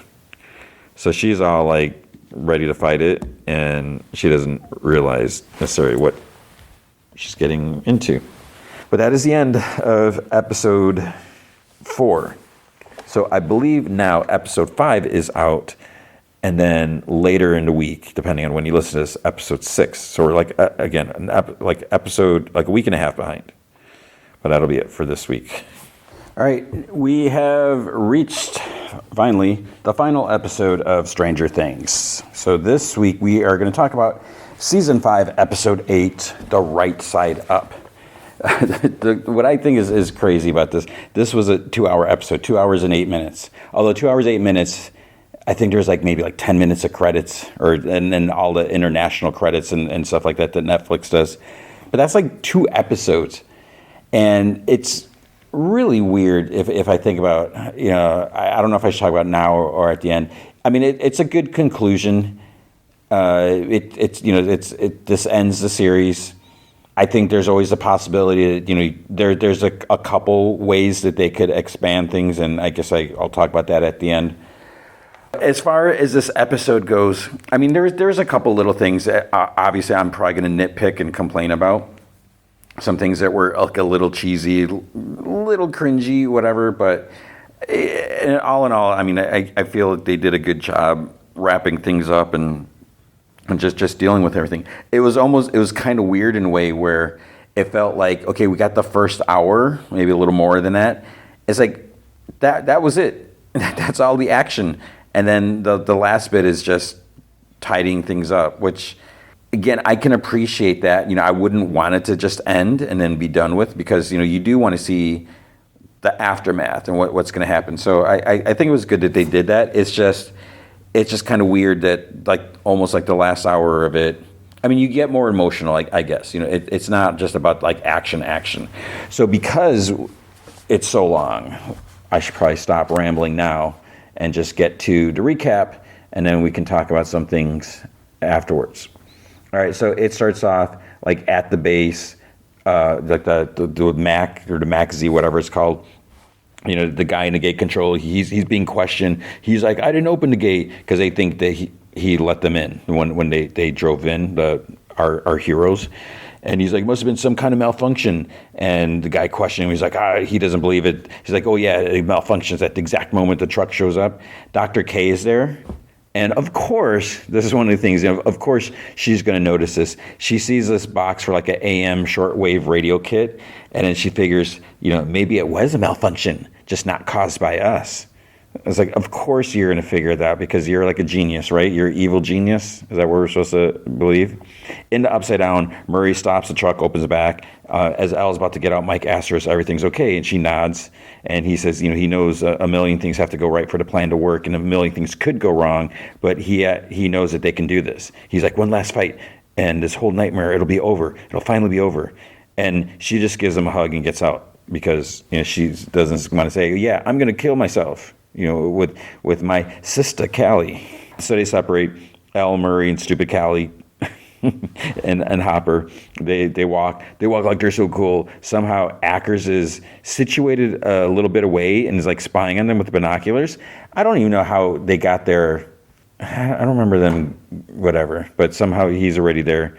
And he's like, well. And one guy starts calling the base to alert the doc. And Ackers grabs it. He's like, what are you doing? Because he's like, that witch has a God complex. He didn't say witch. He's talking about Dr. K. He's like, all she'll do is slow us down. It's like, we're bagging the freak ourselves. At Henry's dream house, whatever you want to call it, at the best, I guess, he stares at all the kids, with their heads up and their eyes white. And then we see Holly's actual body, like bound, like in the whatever wrapped up stuff with a tube in her mouth and pumping the particles into her. And then the pulsing giant heart thing that's above Vecna's body, it starts to beat faster.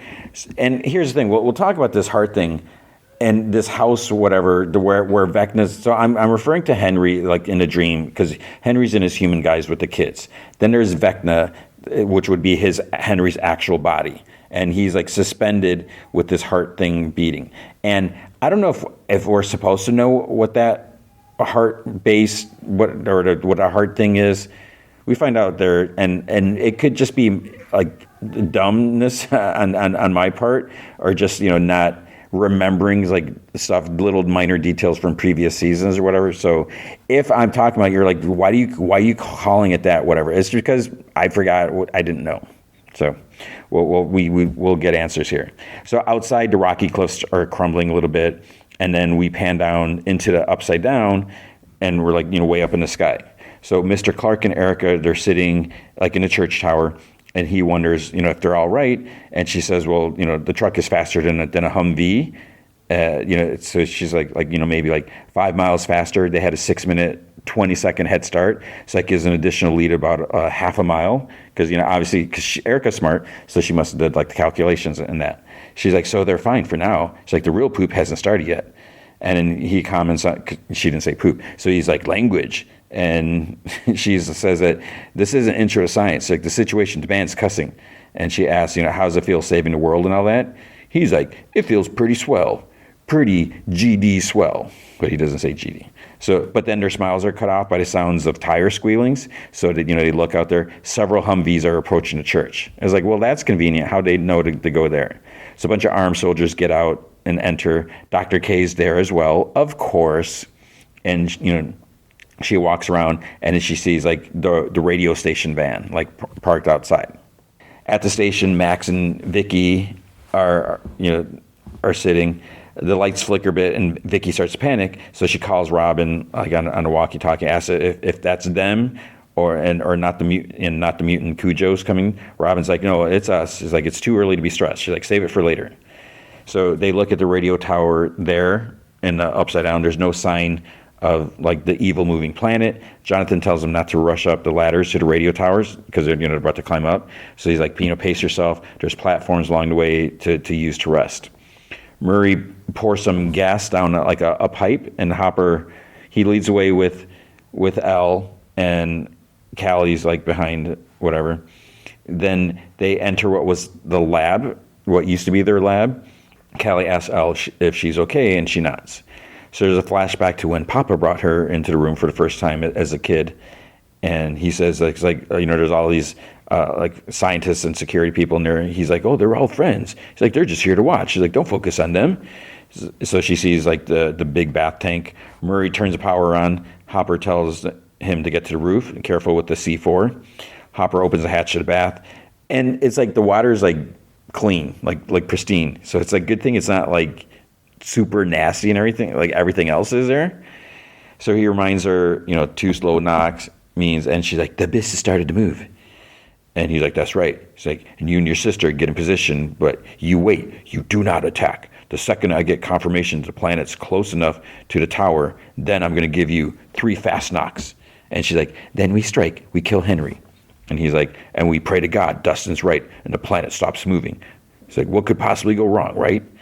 And then she like pauses. She's like, if something does go wrong, I need you to promise me you won't pull me out. Not until I'm sure he's dead. And he's like, okay, well then, I'm going to need a promise from you too. If by some miracle this plan works, we're getting the hell out of here. It's like, Doc K and her plans, that's a problem for another day. Deal? And then she kind of pauses for a bit and she nods. He puts his helmet thing on her, and he's like, let's end this kid.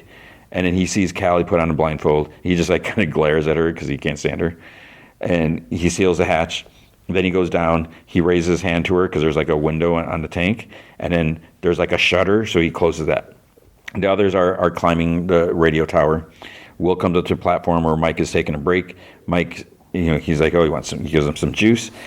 And then as Will's drinking, Mike's like, what you said earlier at the squawk. He's like, I'm sorry. I mean, I'm not sorry about what you said. That came out wrong. Or no, not came out wrong. He's like, Jesus. And Will like chuckles. He's like, it's okay. And Mike's like, no, it's not. He's like, I should have been there for you, and I wasn't. And I guess I was just so self-absorbed that I couldn't see it. I feel like an idiot, and I'm sorry. Will's like, you don't have to be sorry. He's like, and you're not an idiot. I didn't even understand it myself for the longest time. I think it needed to happen the way it happened. I needed to find my own way. But what matters is that you're still here and that you still think we can be friends. And Mike's like, friends? He's like, no thanks. Best friends. Will nods and smiles. He's like, all right, we've got a planet to catch. So they continue. At the regular squawk in whatever, the real world, Vicky is starting to stress and asks, what's taking them so long, Max? Like, I don't know. Maybe it has something to do with the fact that it's a 500-foot tower. If something's wrong, they'll contact us. And she's like, yeah. I mean, unless they're already dead. She's like, stress gives me the munchies. She's like, do you want anything? And Max is like, no. Then she's like, actually, could you get and Vicky's gone. It's like she was just there, but when Max looks, she's not there anymore. She tries calling like Vicky, and she rolls her chair, and then she like realized, I don't know if she realized that she just used her hands because her hands have been kind of weak because not using her muscles. She slowly puts her foot down, and she gets out of the chair, and she's like, holy spit! And I'm thinking, is this real? And she starts taking some steps, and she steps like in a puddle. There's like water on the floor. She keeps going, and there's like more water like around the corner. Then we see Vicky. She's starting to come back, and she tells Max that nothing cures anxiety like Ebola, and she drops the bowl.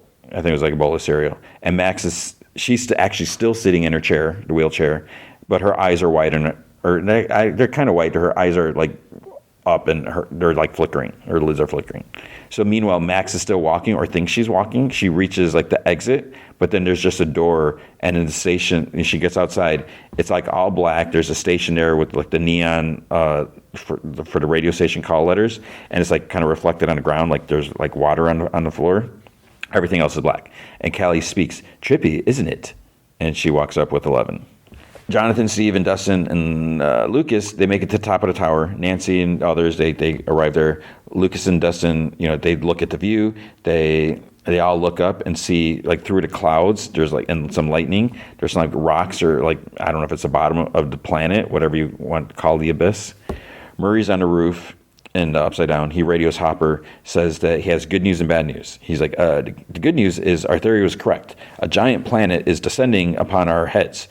He's like, the bad news is our theory was correct. And Hopper's like, how long do we have?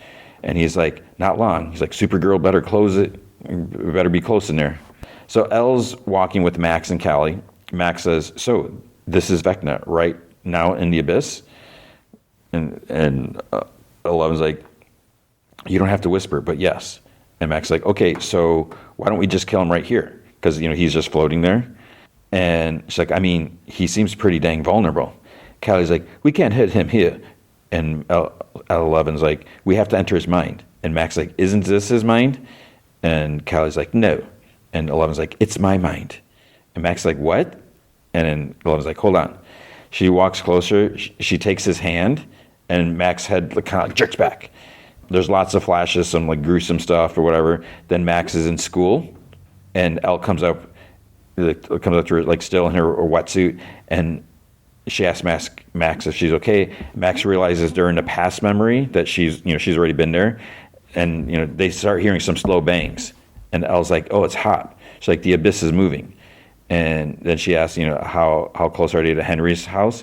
And Max is like, not close. And Elle's like, how not close?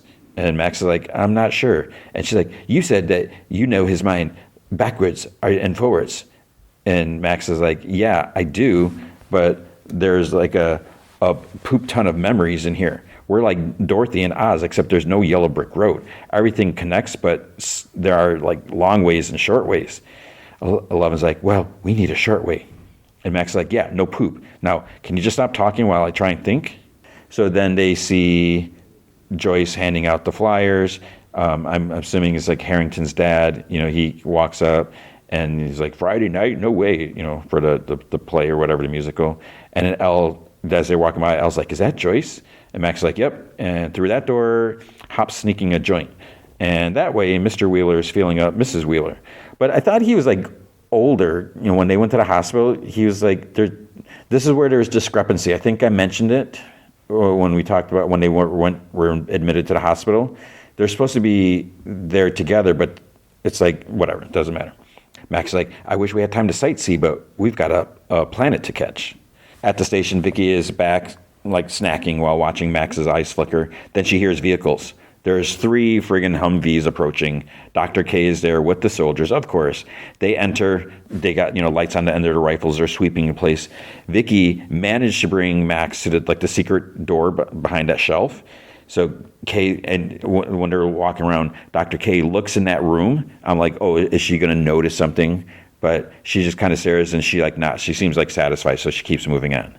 And then, so Vicky just barely managed to close like the switch thing or whatever for the door. At the top of the upside down tower, Lucas looks up. He says, it's not lining up. He's like, the top of the tower isn't lining up with the rift.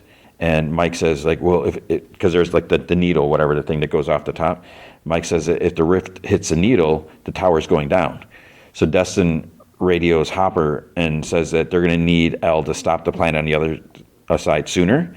Hopper, like, how soon? And Dustin's like, 30 seconds? So Hopper takes out a stopwatch and starts it. Max takes the 2 through a wardrobe for like the backstage at the musical thing. I think this is what Joyce was in.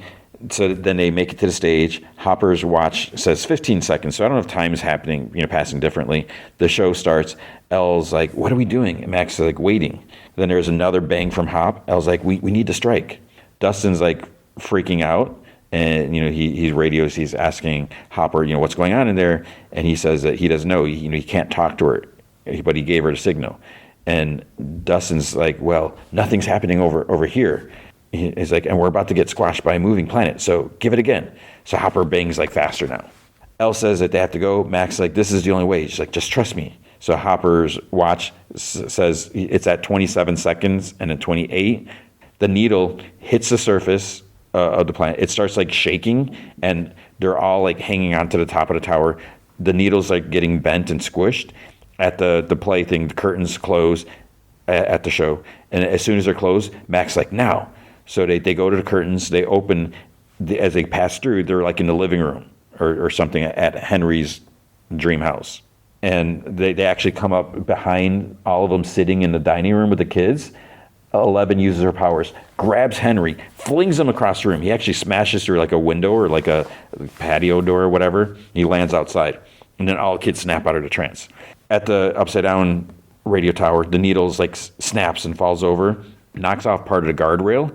And the whole thing is like leaning. Steve gets knocked off, and he manages to grab onto the edge with one hand, but he doesn't have a good grip. And Dustin, he like looks down, and he's like, Steve! And Steve's fingers are starting to slip, and then his grip is gone. He starts to fall, and it like fades to black. It's like, wait, what's going on? There's no commercials during Stranger Things, so it's like Steve just died. He can't fly. So it's like maybe like 5 seconds of blackness. It's like, wait, what is going on here? It felt longer, but I actually I round it back to see how long was it, and I think it was maybe less than 5 seconds. But it just, I don't know. We see Steve isn't falling. He was saved by Jonathan. So Jonathan reaches, he's like, just hold on, I got you, just hold on. So then he pulls, and Steve like climbs up, and Dustin rushes over, hugs Steve. And the others are surprised or relieved that he's still alive. They kind of celebrate, and because obviously Lucas is like freaking out because he went through the whole thing. He doesn't want to lose Steve like he lost Eddie. So Lucas picks up a walkie-talkie. He's like, the abyss stopped. It's like, Elle got him, but it's like, no, she didn't. Hopper like looks relieved. Max runs to Holly and they hug. Holly is like, you came back for me. Max is like, and I'm not leaving your side ever again, not until we're out of here. And she looks at all the kids. She's like, all of us. And Holly's friend Mary's like, it's her. It's a monster. Get up. And Max is like, no, I'm not the monster. She's like, I can prove it. At the tower, Nancy climbs up through the rift. They climb up. She has to like reach out, pulls herself through like the webbing stuff, whatever. And she's in the abyss now, like the gray rocky or the orangish rocky area. She gets her rifle ready. She looks around. She's like, all clear. So Dustin says he wants to go next. So what they have to do, they have to like stand on the railing at the top, kind of like reach up and pull themselves up. So they start climbing. Nancy like looks in distance. She sees Vecna's place. It's kind of like the whatever spiky tree tower structure thing, that's totally not what it is. And again, maybe you knew this, but Nancy's like, does this make us space travelers? And Mike's like, interdimensional space travelers. Henry starts going back into the house, and he steps over broken glass and wood, and he glares. And, he's just so angry. All the kids are gone from the table. And then Ella's like standing off to the side. She's like, it's over. And he's like, where are they? And Ella's like, with Max, safe. And then he suddenly turns and he reaches out his hand, pulls her to him. So she like gets, telekinetically, whatever, levitates towards him. Where are they? And she's like, I told you, with Max. Far away from here. You can't believe it, can you? That they would see through your lies? But they're actually standing right there in the dining room entrance. So Callie's, she's actually doing something useful and keeping them like invisible. So she made, a fake illusion. One girl's like, why can't he see us? And Mac's like, because Mr. What's-It isn't the only one with magic powers. So Elle's like, that's why you take the children, because you think they have weak minds, but they're smarter than you think. And he's like, and you? Are you smart? You let yourself get caught. And in here, and he puts his like finger at her temple, I will find all the answers I need. So he starts like unrolling his sleeve, and then his arm starts to turn to like Vecna arm. whatever you want to call it. The kids are like surprised, and the other girl's like, it's him. He's a black thing. And Max like, everything Holly told you is true. He is trying to destroy our world, but he can't do it, not without you. So we have to escape right now. So Henry's big Vecna claws like reach towards Elle's head, and he's like, stronger, aren't we? So am I. So Elle like gasps, and we hear her call like Holly. She's like flashback images from this season, going to the base, finding Callie. He lets Elle go, and she falls to the floor. Then he walks like towards the dining room. He walks through the shimmer, and he glares at the empty room. So where are all the kids? They're outside running. Holly's like, come on. Elle uses the opportunity to fling Henry like back a bit. He lands on a table like by the candles, and Elle yells, now. Then this part kind of really annoyed me.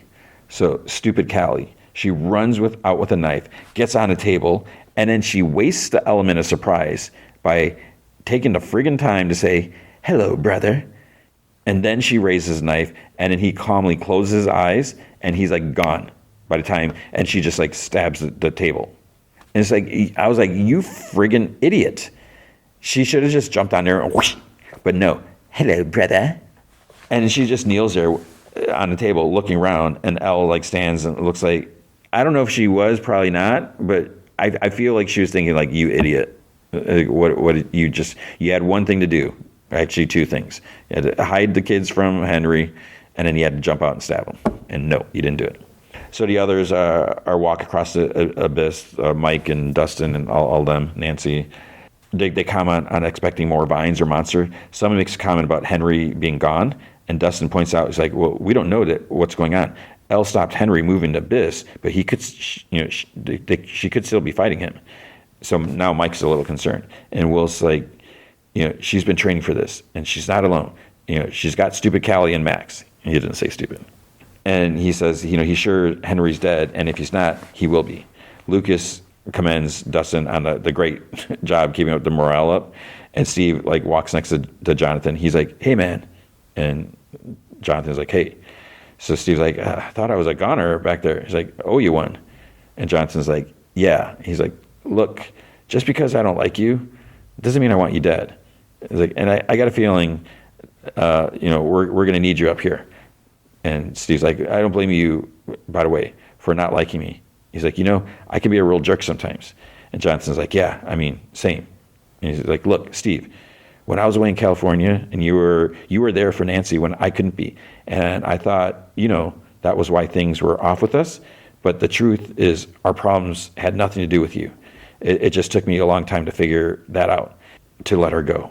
And Steve's like, if we hadn't been so busy fighting, I probably could have saved you a little bit of time, because I've known for a while now that me and Nance were, never really into cards. It's like, she's independent. She's got to get out there. And I don't know, and Jonathan's like, 6 little nuggets. And Steve like looks at him. He's like, she told you that? And he's like, you think it would have been better if I'd said 4? Jonathan's like, maybe not calling them nuggets? He's like, right. He's like, listen, bottom line, end of the day, I'd rather have her as a friend than nothing at all, She's just really, and Jonathan's like, special.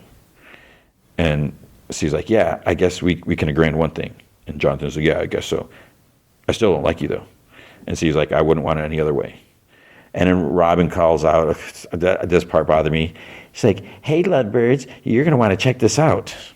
So they get a clear view of like Henry's tree fortress thingy. Will says that's what he saw in his vision. He's like, the kids are in there. And Nancy's like, well, what are we waiting for? The kids are running through the woods. Derek stops to catch his breath. Max runs back. She's like, no. She's like, you have to keep going. He's like, I can't. Thomas, I think, was the mean kid's name. She's like, what are you doing? He's like, come on. And Derek yells, he's like, just leave me. Save yourself, you dumbasses. And Holly comes up and tells him not to be an idiot. He says that, he's not being an idiot. And she's like, yes, you are. And then they're like just arguing. And Max stops him. It's like, but then they're like branches breaking. Then Max gets surprised because Elle and Callie pop out. Elle asks if everyone's okay. And Callie, she says that he just vanished. And Max says that he went back to the real world. He can come back. He will come back. Elle's like, how far to the cave? And Max like, not far. So Hopper sits up by the hatch of Elle's bath, and he tries getting Dustin or Lucas or anyone to talk to him on the radio. He sees a bunch of like metal like barrels, and he drops the walkie-talkie. He slowly touches one. It says herbicide 1966. So I'm not sure what that means. Because then there's like a loud crash behind him, and it's like some dust starts spraying in. I don't know, is this the herbicide? Like, what's going on? He hears like a heart monitor beeping, and he walks around the bath tank. There's a bed there with his dying daughter. And she looks at him. She's like, you knew this would happen, just like you knew what will happen to her. And then he hears Callie saying, don't you see, Jane? It's a cycle. It's a terrible, vicious cycle. But we can stop it tonight. And Elle's like, how? And stupid Callie's like, after we kill our brother, after the children are rescued, we don't leave with the others. We stay on the bridge. When the upside down vanishes, so will we. And Elle sheds her tear. And she's like, it's the only way, Jane. The only way. Then Vecna's voice, she's going to do it, Jim. She's going to end her life. He pulls out a pistol and he looks around like where to shoot. And he's like, show yourself, you lying bastard. He's like, I am many things, but I am not a liar. I have seen into her mind, and now I have seen into yours. What rage it holds. One daughter dead because of you, and soon another. He's like, show yourself. You are as you fear. You are the curse. And then he's behind Hopper, and he turns, he starts shooting and yelling. Then he's gone. And he sees water on the floor. Hopper sees water. There's like 5 holes in the water tank. He opens the shutter. There's blood coming out of Elle's body. So it's like, wait, did he just kill her? He shot her like 5 times. There's like all his blood's like coming out. And her eyes are just stare like blankly. Like she's gone. And he starts like slamming the pistol against the glass. So then it's like, wait, is this real or is this fake? What do you think? Kids continue to run. Max, Alan, and Callie can hear like the pounding. And Max is like, why is he signaling? So they can hear him like slamming his gun against the glass that he shot. But as he's doing that, the glass is starting to crack more with each hit. And Elle's like, that's not a signal. The glass finally breaks. Whoosh, water comes pouring out. And then Elle, whoop, she disappears from the woods. And then Callie, whoop, she disappears. Max yells at Holly. She's like, Holly, whoop, she disappears too. And Max gasps in the secret room.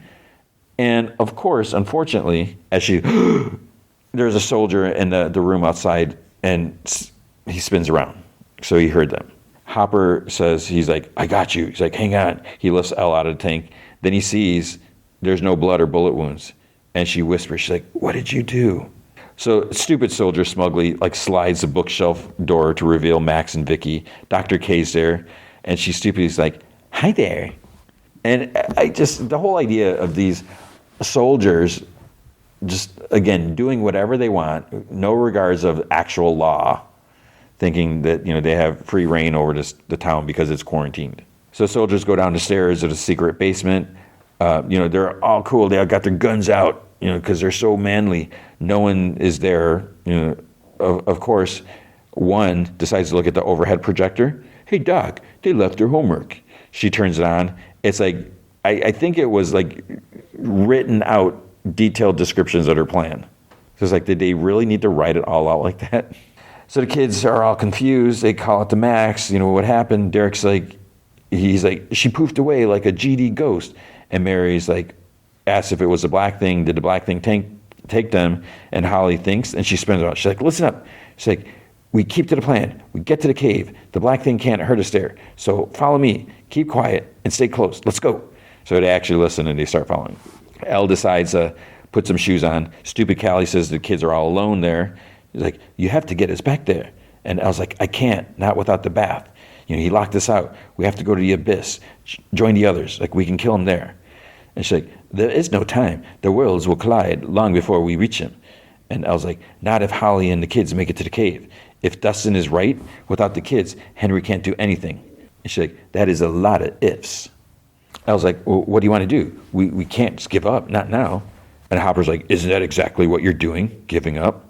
So she looks at him. He's like, I know the truth. Henry showed me your plan. And Elle's like, Henry lied to you. He tricked you. He used you, and you fell for it. And Hopper's like, then look me in the eye and tell me. And she like glances over to Callie, and he's like, tell me you don't plan on killing yourself tonight. And I was like, we don't have time for this. We have to go. And she turns. He's like, I won't detonate it. I won't. And she's like, what? I will not detonate the C4, not until I know that you are safe with the others back in Hawkins. She's like, if we kill Henry and don't destroy it upside down, nothing matters. He's like, which is why I will destroy it once I know that you're safe. And she's like, why are you doing this? And it's like, is she an idiot? And speaking of idiots, stupid Callie has a gun pointed at him. She's like, because Henry's gotten to him and he's lost his mind. It's like, are you insane? And then I was like, Callie, wait. And she's like, no, this is bigger than him, Jane, bigger than any of us. Hopper's like, yeah, go ahead and shoot me. I was like, if I'm alive, then so is Henry. I have to end the cycle. And he's like, you will, but not like this, not with more violence, not with more pain. There's already been so much pain. From the moment you were born, your mother was taken from you. Your childhood was taken from you. You've been attacked, manipulated, abused by terrible people. Life has been so unfair to you, so cruel, but you never let it break you. And I need you to fight, kid. I just need you to fight one last time. Fight for the happy days on the other side of this. Fight for a world beyond Hawkins. Fight for the day that you have a kid of your own and you give her that life that you never had. For the day you get so angry because she invites some boy over and she won't keep the door open 3 inches. I know you don't believe you can have any of this, but I promise you, we will find a way to make it real. You will find a way to make it real because you have to. Callie starts like lowering the gun, which is weird. And Hopper's like, because you deserve it. And Elle sheds a tear. And Murray starts calling Hopper on the walkie. So he's on the melty roof. He's like, I don't want to add to the stress, but we've got company. So several Humvees are approaching. So stupid Ackers and others exit with guns out because, again, they're so manly with all their guns, all their weapons and everything. The kids reach a cave. Holly stands at the entrance, and as the others start to enter, then she looks around. She asks the other girl, she's like, have you seen Derek? She goes out into the forest looking for him. So Derek's moving slowly. He stops, leans against a tree, and then this big puff like a portal appears behind him. So the upside down is there, and his eyes go big. Holly grabs his arm, and she's like, we got to go. Come on, we got to go. So Henry, with his Vecna arm, sees them. He walks through the portal quickly to get to them. And then he starts actually running. He extends his hand. He grabs Holly by the ankle, like right when she's at the entrance, starts dragging her out of the cave. And then Derek grabs both her hands, tries pulling. He manages to yank her free from Henry's grip. And then he like stands there glaring. And Derek looks at him. And guess what he does? He flips him off. Suck my fat one. And Holly's like, come on. Henry just glares. So Holly's friends are happy to see her. They ask if it was Henry. And Holly's like, he says that he can't get them here, so they're safe now. They like hug each other and everything. The walking crew, they're still headed towards Vecna's tree structure thing. Mike walks next to Nancy. He keeps like looking at her. She finally stops. She's like, why are you staring at me? He's like, I'm not. He's like, we're just getting really close, okay? And we don't know what's in there. So I was thinking, you should be sharing some of that firepower. She's like, you have firepower. He's like, 3 Molotovs? He's like, come on. You want to live with the guilt of my death? He's like, give me one of those GD guns. So she's like, okay. So she hands over one, like this like belt with like some ammo or whatever. And he's like surprised. He's like, thanks. And she like walks off. And then Lucas comes up to him. Those are flares. And Mike's like, what? He's like, flares. She gave you a flare gun, dude. Then Will stops walking. He's like in the rear. His vision starts getting like blurry and mixed with like some flashes of vision stuff. Then he sees a cave. Then Mike and the others start running back to him. They're like, what's wrong? What's wrong? He's like, it's Henry. He's alive. Henry stands at the cave entrance. He glares. He's burning with rage. He looks down. He finally takes a step and gets a flashback of getting like shot in the hand. So he steps out right away. And then there's a man's voice like, resist it. He steps in. He sees himself slamming the rock again, like over and over again on the guy. He doubles over like in pain. Then he takes another step and he feels another like hit to the gut. He sees the bloody stone drop from his hand in the memory, and he falls to his knees. Then there's a memory of like the metal suitcase opening. So there's like more flashes and more screams. Will, he also falls to his knees and he screams. The kids in the cave, they hear a scream. Mary asks Holly, what was that? Holly tells her to stay there, and she goes to check it out. So she kind of sneaks out, and then she sees Henry on his hands and knees. He like slowly looks up and he sees her. Joyce asks Will, she's like, what do you see? And he's like, it's Henry. He made it into the cave. And Holly yells at the other that he's coming, go, go, go. So they go through the opening. Will says, he found him. He found Holly and the kids. Mike's like, what about Elle? Do you see her? Or Callie? Or Max? Will says, they're gone. They're all alone. So then Henry makes it to the opening. Robin asks, could he stop him? With his powers. And Will's like, I could try. He's like, just keep going. And Joyce yells for him. It's like, go. He's like, and she stays back with him. So the others go off. Soldiers enter the upside down lab. They search everywhere. Hopper, Elle, and Callie, try going up, but then they reach like the melty area, so they have to like turn back. Then they go down this hall. Elle and Callie like fall to their knees because the soldiers are using the sonic kryptonite stuff. There's a chopper outside blasting it. There's a dude with a little like dish thing, whatever. So Hopper, he sits there. He picks up Elle in a fireman's carry, and he like starts running. He leaves Callie there. He's like, whatever, you're not my kid. The kids are running outside the cave thing. So Holly brings him to the mine shaft hole, and she sees Henry coming, and he's like glaring as he walks. Hopper hears soldiers coming. He turns. Murray is trying to call him on a walkie-talkie. Hopper and Elle, they like hide in the conference room where Nancy and Jonathan were. Soldiers like walk past, and she like kind of comes to, and she's like, what about Callie? Callie slowly tries crawling, and his stupid Acker grabs her and lifts her. Well, look what we got here. And, he must feel like this real man or whatever. Your friend just left you here, huh? Well, that's not very nice now, is it? And she spits in his face. He's like, get her out of here. And, but then wait, I thought it was Acker's. Maybe it wasn't Acker's. Because this guy gets shot. And then like the other soldiers get shot. So Hopper's coming. And Callie's like, she's curled up on the floor. So Hopper's like, I got you. So then at this point, stupid Ackers, he pops out. He's like, and I got you. And then rifle butt to Hopper's face. The kids climb down the ladder in the tunnel. Holly turns to them. She's like, all right, listen.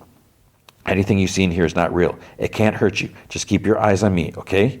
So there's like a lantern there at the entrance conveniently. And she's like, keep close. Eyes on me. Eyes on me. So they walk past like the wheezing man. Derek starts to explain. He's like, oh, man. And she's like, eyes on me, Derek. So she takes them to like the cave-in, like the rocky area where there's like a hole that like you can barely squeeze through. So she's like, you make it to the other side and you wait for me. And she finds her fire poker sitting there like on the ground as the kids are climbing through. Ackers is shoving Callie around because he's such a big man. Hopper, he gets slammed to a chair and he's like, tell me where the other freak is or this one dies right here, right now. And Hopper's like, I don't know what you're talking about. It's just us. And Acker like shoots like 2 feet to the left of, or to the, maybe it was Callie's left, like to the left of her head. He's like, you think I'm playing a game here? He's like, where is she? And then Elle like dramatically climbs through a hole in the wall to the hall. Murray is tying some explosive together, and I think he's like using his belt. Acker, he sees like one last chance. Where is she? Hopper looks down at Callie. Callie, she kind of shakes her head, and Hopper's like, go to hell. He's like, okay then.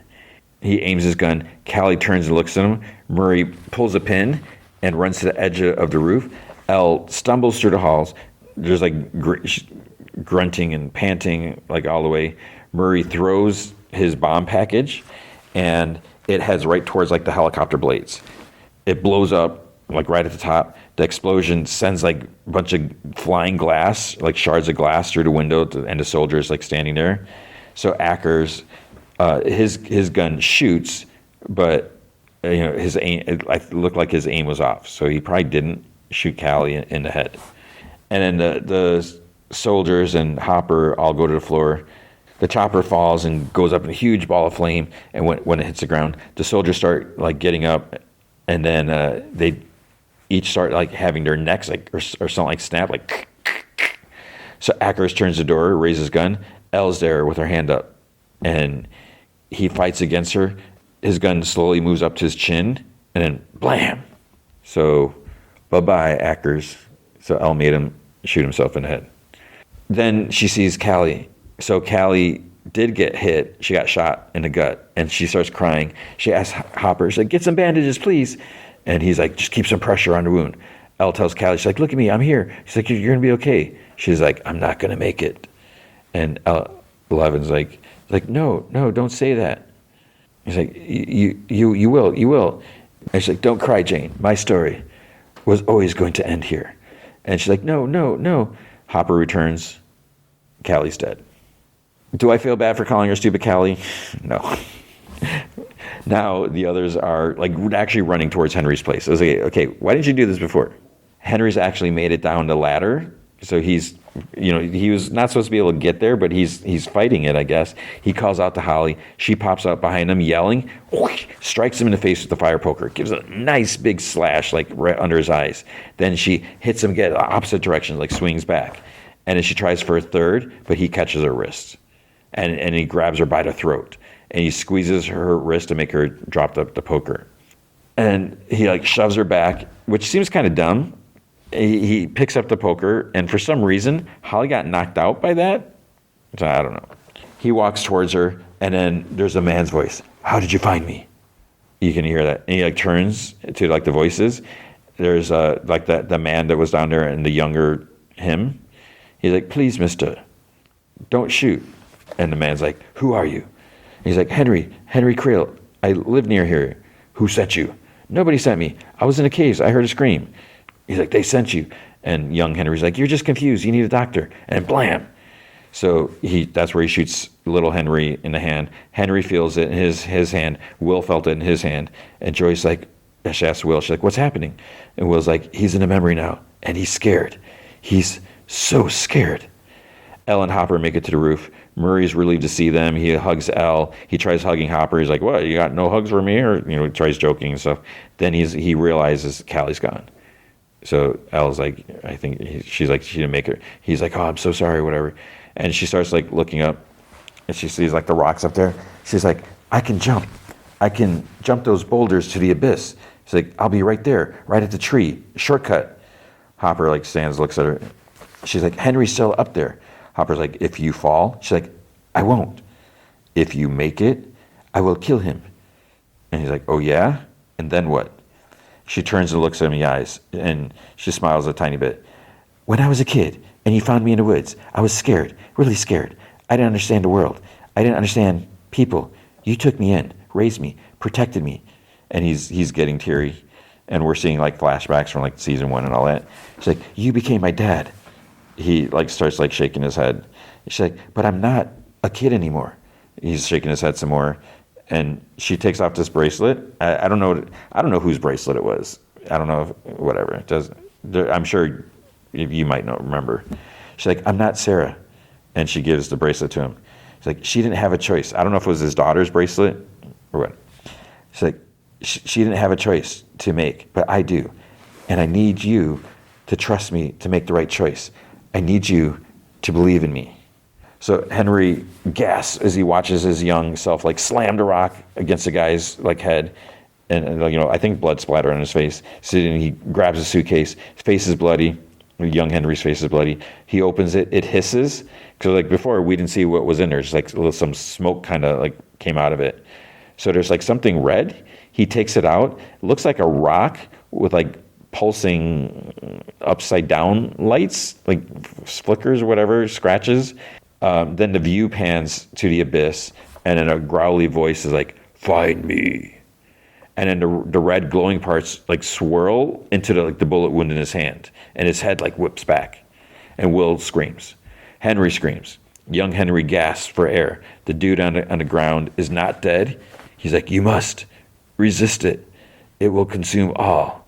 There's a flicker. There's like some upside down stuff. Young Henry raises his hand, and then he like snaps the dude's neck. And then Henry sort of snaps out of it, and he stands with like a gasp and shock. So for some reason, he kind of like he kind of wipes the blood at his nose, even though his whole face is bloody. He kind of does like the 11 nose wipe thing, and he like looks at the blood and like he wiped it with 2 fingers, whatever. He's like looking at the blood on there. It's like, dude, you're covered in blood, and he runs away. And adult Henry like looks at the body. Will's like, it wasn't you. It was never you. Adult Henry kneels in a tunnel, and then he like sadly is like, leave me alone. And Will's like, that's why the mind flayer didn't want you in the cave. It didn't want you to remember. He like sniffles. He's like, I said, leave me alone. Henry's saying this. Will's like, you were just a kid like me, and it used you. It used you to bring it here. You're just like me, Henry, a vessel, but you can resist it. Help us fight it. Don't let it win. Henry, please, don't let it win. He's like, no, it showed me the truth. It showed me that this world is broken, that man is broken. And Will's like, don't listen to it, Henry. It is controlling you right now. And we see Vecna and the heart thing above him. And he's like, it has never controlled me, and I never controlled it. So things start crumbling and shifting around like the tree structure thing, and the others like skid to a stop. And he's like, don't you see, William? I could have resisted it, but I chose to join it. And then one of like the spike tips of like the end of the structure things, like the tree branches, the fingers tips or whatever, slams down by the others outside, and it's followed by more. And it's like, so at first I'm like, is it anchoring itself? Or like, what is it doing? And then Henry's like, it needs me, and I need it. So the structure starts to rise. So it's like, okay, these are like legs. And Henry's like, we are one. And he sheds a tear. And the thing has a head, and it roars. So this, I guess, is the mind flayer. Duh, right? So it's like the big giant spider things. Dustin yells for them to run. Each time it puts like a foot down or whatever you want to call it, a spike, a leg, the whole place like shakes. So they're narrowly getting missed. Dustin like trips. He looks up. He sees a big like spiked leg coming like right at him. But he puts up his hands and screams. He gets saved by Lucas. But then the thing puts like 2 arms or legs or whatever in front of him to kind of like box him in. And it opens its mouth. It roars at them. But then it gets like slammed in the head by like a giant boulder or something like that. 11's there. So guess she was able to make the jump, but we didn't see her do it. So Mike sees her in the distance and is concerned. She runs towards it, like she's jumping and diving to avoid his stabby leg. She does this huge leap in the air and kind of floats there for a second. So she rips like a hole in the thing's throat. She glides inside. She lands with a tumble, and she like swipes her hands to cut Vecna down from like up in his perch. Outside, Lucas is like, she's hurting it. And Jonathan's like, how? And Mike's like, she's fighting Vecna. Robin's like, hive mind. And Vecna starts to get up. So, you truly do want to die. He raises a hand. She raises hers. So they're kind of like resisting each other, like blocking each other. She starts sliding a little bit back, but then she tries planting her feet down. He extends his arm, like shooting at her. She dodges to the side. Outside, Mike exclaims, like, we have to help her. Nancy's like, how? He's like, we had the hive mind. It works both ways. If we hurt the mind flayer, they hurt Vecna. Robin's like, what? Hurt Godzilla over there? Dustin's like, the only way to hurt something on that scale is if we spread out, flank it on all sides, chip away at its hit points. Steve's like, hit points? Like, what are you talking about, hit points? His video game, whatever, or like maybe Dungeons and Dragons stuff, I don't know. Lucas points out, he's like, one of them draws it to that canyon, the rest take positions on the cliff, ambush it from above. Robin's like, just one question, which one of us is bait? So they all look at each other. Nancy's like, I am. So I guess Vecna only has one trick, because he keeps like shooting out, extending his arm, and Elle like dodges it. So she jumps, and he manages to catch her like telekinetically, slams her down. He gets ready to strike again, but then the mind flayer starts like wailing, and the place shakes. Outside, Nancy, she's using her assault rifle, just like shooting at it, like walking towards it. And she must have used like most of a clip, and she yells at the others. She's like, go. So they stand there not wanting to leave her, and she's like, go. She shoots some more, and then she runs at it as it's coming after her. Vecna and Elle, they're kind of doing, it's almost like on Star Trek when they're on an Enterprise and the whole thing is like shaking and they're rocking from side to side or whatever. Jonathan stops and he wants to go help Nancy. Robin stops him, and she's like, "There's nothing you can do." Elle makes a bunch of like dust or dirt, whatever, fly at Vecna. He fights through like the cloud, but then she's gone. He like looks around, and she runs at him from the side and like flips him over. He gets up. Elle runs at him, but then he like swats her, to the side. Then he shoots out his hand again, and he like misses. The Mind Flayer gets ready to chomp down on Nancy because she ran between like kind of like two cliffs, like two crevices, whatever. But it seems like it's unable to get her. So she reloads her rifle. She continues shooting it. It moves closer, kind of like scraping through, like busting through, like the rocks, whatever. But she's at this dead end. So it keeps pushing closer. Teeth are almost on her. She turns her head. Then Jonathan's shooting a flamethrower at her. And she like throws a Molotov cocktail. Inside, Vecna screams. Elle takes the opportunity to like lift him and send him flying back. She lifts him up and he's like struggles against her.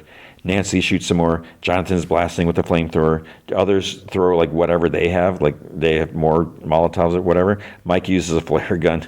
Dustin yells like, "This is for Eddie, you SOB." And Steve's with them. He's like, "For Eddie." They start like stabbing at the bottom because there's like all these little sacks with stuff or whatever. So they're like stabbing with their like big spear blades. Elle is pushing Vecna like onto this like sharp stone. She's trying to impale him, and he starts moaning. Then out of nowhere, he shoots out his hand as if he's like totally fine. It extends to her face, but then it stops right there. It looks like he like freed himself, and he's like straining against her. Why has he done this? Or why has he stopped? Because his eyes have gone white, so he's straining against him. Vecna's struggling. Will says, "I'm not afraid anymore. We're not afraid." More flames, more Molotovs, more stabbing. "We're not afraid of you." Vecna's extended arm starts to retract. Nancy continues shooting. Jonathan keeps shooting flames. Robin somehow still has Molotov cocktail. How many does she have? Will brings his arm down, snaps Vecna's arm, and then snaps it off. Elle slams him back. The Mind Flayer is like in Flare, Mind Flayer? That didn't sound right. The Mind Flayer is in flames. It kind of just like shrinks back. It falls on its like burning head, and then they stand around like staring at it. So then Elle sees like the heartbeat, so it slows to a stop, and it kind of like dries and shrivels up. Nancy comes in. She hugs Elle. She asks if everyone's okay. Then Nancy sees Holly, runs to her, pulls out the tube thing from her mouth, like tears at the casing, like holding her, eases her down. "Holly, can you hear me? Holly." Holly starts gagging, and then her head jerks back, and the black particle stuff like shoots out. She gags and gasps, and she sees Nancy looking down at her. They hug. The others enter. Mike's like, "Holly." He runs up to him, more hugging. The other kids are freed. Derek, he gives Steve a big hug after he's like, "You're okay. We're going to take you home." And then we hear some like retching. Vecna's still alive, even though he was impaled. Elle stands and like looks at him. He's like coughing. Everyone stands and looks. Will and Joyce arrive, and Joyce like stares at him hard. And she thinks back to all the stuff that he's done, whatever. And she's like, "You fudged with the wrong family." Vecna growls. So she had her axe that she used when they were going up to the Demogorgon. At first, I don't know if she buries it in his chest, but maybe not. Holly's like watching, and she thinks about the Demogorgon like slashing at her mom when in the kitchen. Joyce swings down again, so she's like actually hacking at his throat. And Jonathan's like thinks back to Max is thinking about what's going on. Nancy's everyone's thinking about like all the stuff that Vecna did. Dustin's thinking about Eddie. Joyce keeps like chopping at his throat. Whoosh. Mike thinks about like when all the time that he lost with Elle, they couldn't have been together. Then they keep doing all of this. Whoosh, whoosh. The head finally comes off, and they're all kind of silent. And then Elle kind of gives like a relieved sigh. Screen goes black again. It's like it's not a commercial. Hopper and Murray are still on the roof. They're like waiting. Dustin tells them Vecna's toast. They're backing upside down. They have the kids, so they're loading them in a truck. So they kind of conveniently skip a lot. It's like, how did they get there? Doesn't matter. Hopper asks, like, how's everyone? Is everyone okay? Dustin's like, he says the party took a beating, but they're okay. He's like, what about Elle? And Dustin's like, the whole party. He's like, so what do you say we hit the music? Destroying the upside down once and for all. Let's ditch this hellscape. And he's like, copy that. So Murray hits this code, whatever. It starts a bunch of, there's all this stuff like strung together. Then they actually literally have like a record on a turntable. I can't do that. When the Doves Cry by Prince and the Revolution starts playing. So everyone seems happy in the back of the truck. Derek's like, he's staring at Mike. It kind of like freaks him out a little bit. And then Derek like waves at him, smiling. Because didn't Derek say that he was like best friends with Mike or something like that? I don't remember. Steve and Robin, they have an exchange about how bad he smells. They're up in the front of the truck, and then a Humvee starts honking, and they're like, "Look, it's Murray and Hopper." They like pass them laughing, and Murray, I think they like flip him off or like that. Steve and Robin. So Murray asks him, "How does it feel?" And Hopper says he feels like he needs a nap and a smoke. Murray's like, "Oh, I thought you quit." And Hopper's like, "Yeah, that's why it's going to taste so good." They drive through the portal gate.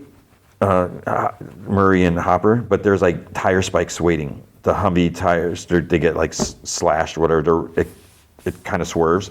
Robin tries telling Steve to stop, but he hits the spikes as well. The truck comes to stop. And then stupid soldiers descend on the truck. They're like, everyone out, put your hands up.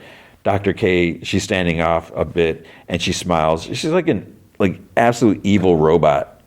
It's like, you got absolutely nothing better. Aren't you supposed to be doing some experiments? And when was the last time you did anything? So they're all like slammed against the side. They're like frisked or something like that. Holly's like pulled from Nancy. He's like, she calls out to her. Hopper, he sees like the sonic dish things, the kryptonite or whatever that affects them, like L. Then he like looks around for L. Kay like walks up, looks, and Mike's like, asks Dustin, he's like, have you seen L? And Kay's like, Sergeant, where's the girl? And he's like, she was right here a second ago. And Dustin says to Mike, like, she must have escaped. So Mike gives like a relief sigh, but then he sees her at the gate to the Upside Down. He starts going to the gate and a soldier grabs him. He's like, get off me, get off me. And then he kind of like slips off, gets out of his grips, but then he falls and lands like in a splash. And it's like, wait, I guess he's in Elle's mind. He gets up and runs to her. He's like, you have to get out. And she's like, none of this will ever end, not if I'm still here. He's like, no, we'll figure something out. We'll fight back. We always do. And she's like, I need you to talk to the others. He's like, no. She's like, I need you to thank them for me, for being so kind to me and teaching me what it means to be a friend. He's like, no, please don't do this. And she's like, Mike, I need you to help them understand my choice. He's like, but I don't understand. She's like, I know, but you will. One day you will. You understand me better than anyone. You always have, from the day we met. Meanwhile, the record plays. It's reached the end of the album because it's obviously the Purple Rain soundtrack. So it's Purple Rain comes on, and I saw like on social media people playing Purple Rain stuff. So I knew it had something to do with this episode. Spoilers. So there's like all these flashbacks, for season 1 and everything. She's like, you've seen me, the real me. Lots of flashbacks. They hug and everything. He's like, please don't leave me, Elle. He's like, please don't do this. And she's like, I will always be with you. It's like, whatever. She's like, I love you. Smooch. And she's like, goodbye, Mike. And then whoosh, he like flies back and he's back in the real world getting yanked by the soldiers. And he's like, Elle. Nancy tries going to him and like Jonathan tries going. They're getting slammed against the truck. Max sees Elle and Kay, Joyce, Robin. They all see her like standing. She's like in the gate, standing in the gateway for the Upside Down. Will tries going to her. Lucas, it's like, Elle. It's like, no. Dustin calls out to her. Mike screams like her name. And then the song is at the end. So the wick is lit. The pulse thing explodes. And there's a bright light. And then everyone has to look away. Everything like starts getting sucked into the void. Because like the big shimmery thing, like above the melty whatever base, the portal thing. So everything's getting sucked in. You see like throughout the Upside Down, like all the landmarks from the show, but in the Upside Down, the school is destroyed, the radio station, the Wheeler house, whatever. Elle's still standing there while everything's swirling. It's like, how's she hanging on? Whatever. Everything's swirling behind her. Hopper like yells her name. Mike screams, and she's standing there. She closes her eyes. There's like loud metallic screeching, and then the vacuum starts pulling at them. Then it stops. They all look up. And the soldiers are no longer holding on to Mike or anyone. He like walks up to the platform, but like the gate's gone. So there's no more Upside Down. It's just nothing. It's just, you see the other side of the building, whatever was there. And Max's eyes are teary. Everyone stares at the emptiness. Hopper like blinks. Mike's just standing there and he sheds a tear. And then it goes black again. The town is rebuilding. There's a memorial put up. Landslide by Fleetwood Mac plays. It's 18 months later. So Robin's on the radio. Ugh. And she's like, oh, it's been a while. She's like, I wonder, do you even remember me? Because it's 18 months. And she says, she's like, she's feeling rusty. She's like, what can we even talk about? She's like, my go-to things are outdated. There's no soldiers, no fences, no Big Brother cameras. People are happy and smiling and going to the movies. But hey, who doesn't want to see Indy's new adventure? And she tries hitting like a sound effect machine. It's like some guy belching, and then she hits another one. It's like a whip. And she like apologizes. She's like, oh, my partner in crime ditched me. As far as excuses go, he had a pretty good one. And we see him, he's coaching a little league team. And Derek's like the catcher. Robin says that, she's hesitant to say it, but she thinks the Hawkins curse has finally lifted. But this isn't even the Hawkins that she remembers. It feels different. So maybe it's her that's changed. They probably all have. That's certainly true of her friends, who, by the way, are graduating today. So it's like, you're friends with a bunch of kids? How old are you? I don't remember how older she is. She's like, Hawkins High, class of 89, is walking the podium today. So we see Max, she's back to skateboarding, so she's able to walk and all that stuff like that. Lucas walks up in a gown. It's like a big, bright orange gown. And he's like, you break any more bones, you're on your own. He's like, I'm done with hospitals. And she's like, what's going on here? He's like, we're graduating today. She's like, in like 2 hours, blah, blah, blah, stuff like that. Then they kiss. So they're still together. Great. Dustin is posing for his mom for pictures. She starts sobbing. He's like, come on, Mom. He's like, I'll only be a day's drive away, and I'll call so much that you want to change your number. So we see he's a valedictorian, and they take a bunch of pictures. We see Will with Joyce and Hopper. Jonathan's like, he's got his big camera, he's filming. Hopper's back in his police uniform. Phone starts ringing. Joyce answers, it's Karen. She asks Joyce if she's seen Mike.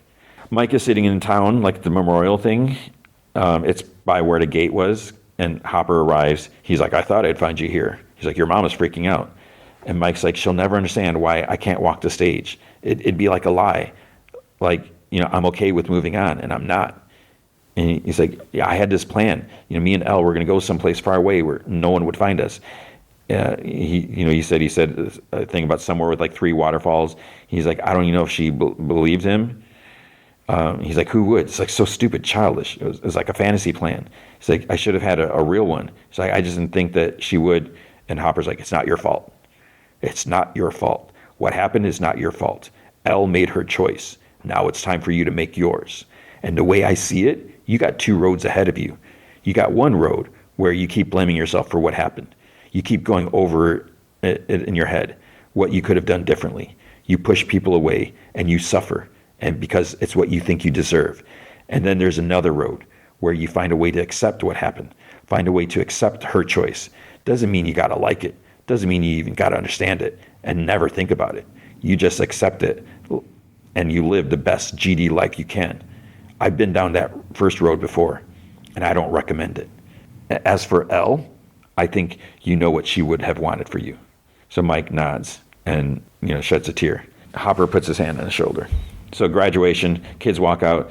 Jonathan's filming. Steve's sitting next to Robin. Derek's next to Holly. Nancy, she got her hair cut, and she's kind of almost wearing like a suit. Her dad's there too, so I guess he got better. He got out of the hospital. Principal starts speaking. People applaud for the class 89. Then Holly calls out, Mom. She points. Mike is walking up with Hopper. So he's in his gown. Karen goes down, hugs him. He says he's sorry. He panicked. She says that, he doesn't have to explain. She's like, look at you, all grown up. It's like, I'm so proud of you, so proud. Another hug. He's like, I love you, Mom. I love you, baby. Dustin gets introduced as the valedictorian. Steve stands and applauds. Mr. Clark applauds. He starts, I just wanted a normal childhood, but that childhood was stolen from me. It was stolen from us. And this past year, if you want to know the truth, I've been pretty pissed off about it. But then I thought back to the past 6 years, and I realized that even though there was a lot of bad, there was so much good too. There's this game I like to play. It's called Dungeons and Dragons. There's cheers from like Will and Lucas. Hopper just shakes his head. And in this game, there are 2 types of chaos classes, chaotic good and chaotic bad. We see Erica, she's got like something rigged to go off the side of the stage or whatever. So Dustin's like, now bad chaos brings anarchy, destruction, war. But good chaos can bring innovation, change. And this school, frankly, it needed to change because we were so divided into the jocks, the nerds, the freaks. He's like, and in chaos, all those walls broke down. And I made new friends. I made friends who were never even supposed to be my friends. This wasn't just me. I saw this happen with so many others. So then we see like Holly and Derek, they look at each other and so forth. When you get to know people who are different from you, you begin to learn more about yourself. You change, you grow.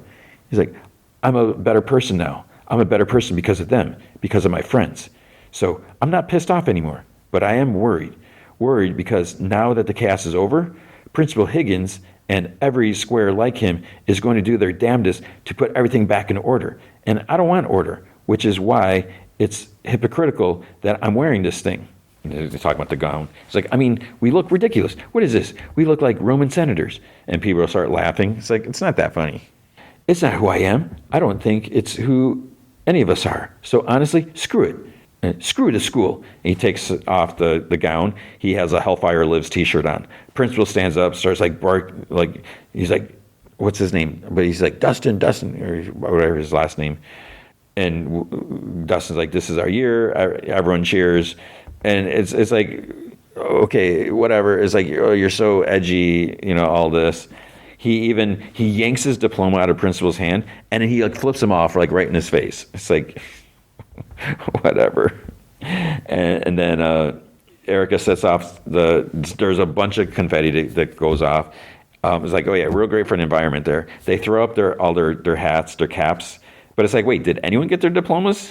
The principal is barking in the microphone. He's like, back in your seats, now. He's like, summer school for all of you, and detention. It's like, okay, I from a teacher's perspective, I could be like, okay, this is not appropriate, whatever. I wouldn't be barking kids to sit down in detention. I mean, that's like, come on, you are square. Maybe I'm a little square because I have to be, but I wouldn't be like that. It's like, come on, dude. And Mike starts staring at the PA speaker, and then there's like a ringing, and he thinks back to Elle standing in the gateway, and he thinks about like the pulse dish things. So it's like, The kids run up to Dustin.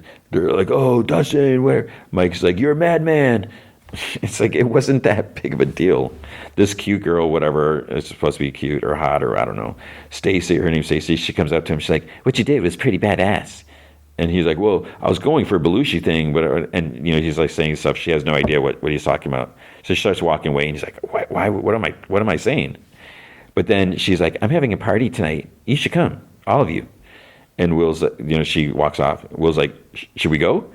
And Mike's like, screw that. He's like, I got a better idea, way better. Then we see Steve, Robin, Jonathan, Nancy. They're on the radio station roof. They're drinking beers. They're like lawn chairs there. And Steve's like, look at his view, blah, blah, blah. He's like, don't you miss this place? And they're like, no. He talks about, his sweet coaching gig. And Rob's like, don't forget the sex ed teacher. And so he's teaching that too. He says part of the gig. Robin's like, if I had a question about an SED, you'd be the first person I'd come to. And he's like, thank you. And he says that he loves teaching the kids, but he has a strict, this bothers me. He has a strict A grading policy. He's like, well, if you're knucklehead, B is as low as I go. So I was like, okay, that's great. So kids are not going to learn anything. You're just going to pass them through. Great. Set them up for the future. Set them up to fail everything else. Jonathan's like, well, can you come teach at NYU? And Steve's like, what? I'm going to grade your movie on capitalism, cannibalism, or whatever. John's like, it's anti-capitalism. It's called like the consumer, whatever. Robin asks Nan, she's like, how are the babes at Emerson? And she's like, I wouldn't know. I dropped out. And Robin's like, no way, what? And she's like, oh, she's like, I knew it. You became a Navy SEAL. And Nancy's like, oh, no, not quite. I took a job at the Herald, which sounds fancier than that. It's a trainee position. I was just sick of school, and I thought I'd maybe get out there and try the real world. Robin's like, Nancy Willer's still full of surprises. And she's like, there actually is something that I miss about this place. I miss this, just us, hanging out. I miss you guys. I really like my new friends, but it's... And Nancy's like, not the same. And Jonathan's like, I don't think it ever will be. And Robin kind of starts crying, and they're all like teary. And she's like, okay, Jesus. He's like, you're killing me, man. It's like, let's do something about it. We could meet up once a month here. And Nancy is like, yeah, or maybe somewhere just more or neutral. Like, what's the city between Hawkins and Massachusetts, New York? And Jonathan's like, Louisville? And Steve's like, Philly? Rob's like, I have an uncle who lives in Philly. He's weird, but he's got a big house. Jonathan's like, does it have a basement? Rob's like, yeah. He's like, and a boiler room? Steve's like, a boiler room? And Rob's like, yeah. And then he's like, oh my God, it's perfect, for the hideout, where she traps all the men and burns their bodies. So it's for his movie. Nancy's like, okay, so we'll meet at Robin's weird uncle house, reminisce, and film Jonathan's weird movie starting next month. So then Steve raised a toast to nothing ever keeping them apart. Joyce and Hopper are at dinner at this fancy restaurant. There's this jazzy band playing. Hopper orders a bottle of, he can barely pronounce it, Cabernet Sauvignon. He says some caviar to start off and 2 of the filet specials. So Joyce is kind of surprised. And he's like, well, it's a big day. He's like, it's a once-in-a-lifetime day. He's like, you raised 2 beautiful boys into credible men. They had a lot more to overcome than just puberty. He's like, you should be happy. You should be proud. She's like, I am, but it's just, he's like, it's going to be quiet in that cabin. She's like, just us and the crickets. He's like, oh, I'm so tired of crickets. I wish it could be different. Maybe, squawk of seagulls or, waves gently lapping on the beach. And she says, that sounds nice. He says that it could be real. He's like, I'm just saying, there's nothing tying us here anymore. She's like, but you seem to think that our bank account is bigger than it is. He's like, well, it could be. I got a call from my buddy from the New York days. Montauk's looking for a new chief of police. Town's up and coming. It'd be 20% more. He's like, I know that's not big enough for a mansion or anything, but it's significant. Kids would be closer. Just a little quick trip to the city. You and me, we could start again fresh together. And she's like, are you kidding? He's like, we don't have to figure out anything tonight. And he's like, well, that's not true. And she's like, what? He's like, there's one thing that I would like to decide tonight. So then he nods to the band. They start a rendition of At Last by Etta James. And he gets up, gets on his knees. Joyce Byers, will you spend the rest of your life with a tired, grumpy, stubborn old man who loves you very much? And she's like, yes, I will. Other people in the restaurant, they start applauding. And she puts on the ring. They start dancing. In the Wheeler basement, the 4 dudes plus Max are playing Dungeons and Dragon. So Mike's the dungeon master. They end up losing. There's nothing they can do. And Max gets mad. She's like, after all that? She's like, this game is BS. But then Dustin, he thinks of something. He's like, there's a mage that we could summon. So it works. They all cheer. Mike's like, they get medals, they get gold coins, the end. And Max is like, wait, that's it? Comfort and happiness? He's like, could you be more trite? He's like, I thought you were some kind of master storyteller or something. And Luke is like, oh, and Dustin's like snickers. Mike's like, well, it is true, the comfort and happiness part. But happiness can be found in many places. It's like the knights and the Zoomer. So he's talking about Lucas and Max. He's like, they retire from battle and they settle down in a small village. With each passing day, their love grows stronger. And we see like a vision or something of them like at the movie theater eating and, the kiss, and then she puts her head on his shoulder. And then he's like, he looks at Dustin. He's like, the bard, craving knowledge. He makes his way to the mage's guild of Enclave, where he spends his days in their vast library. So it must be a college, because we see him there. Thoughts, deeply devoted to his study. He still makes time for the occasional adventure. So we see him like run out of school. He meets Steve. He drove up. He's like, as for Will the Wise, he travels far and long to the bustling city of Valaki. It's overwhelming at first, so very different from the village where he spent his youth. And we see him at a bar. He's like, but it isn't long before he finds his place there. And with that, deep happiness and acceptance. So this other guy, probably his boyfriend, sits next to him. They start talking. So they're all teary. Will's like, and the storyteller? What about him?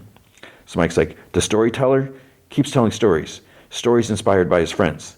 So we see him, supposed to be older, I guess. He's got glasses, sitting in front of a typewriter.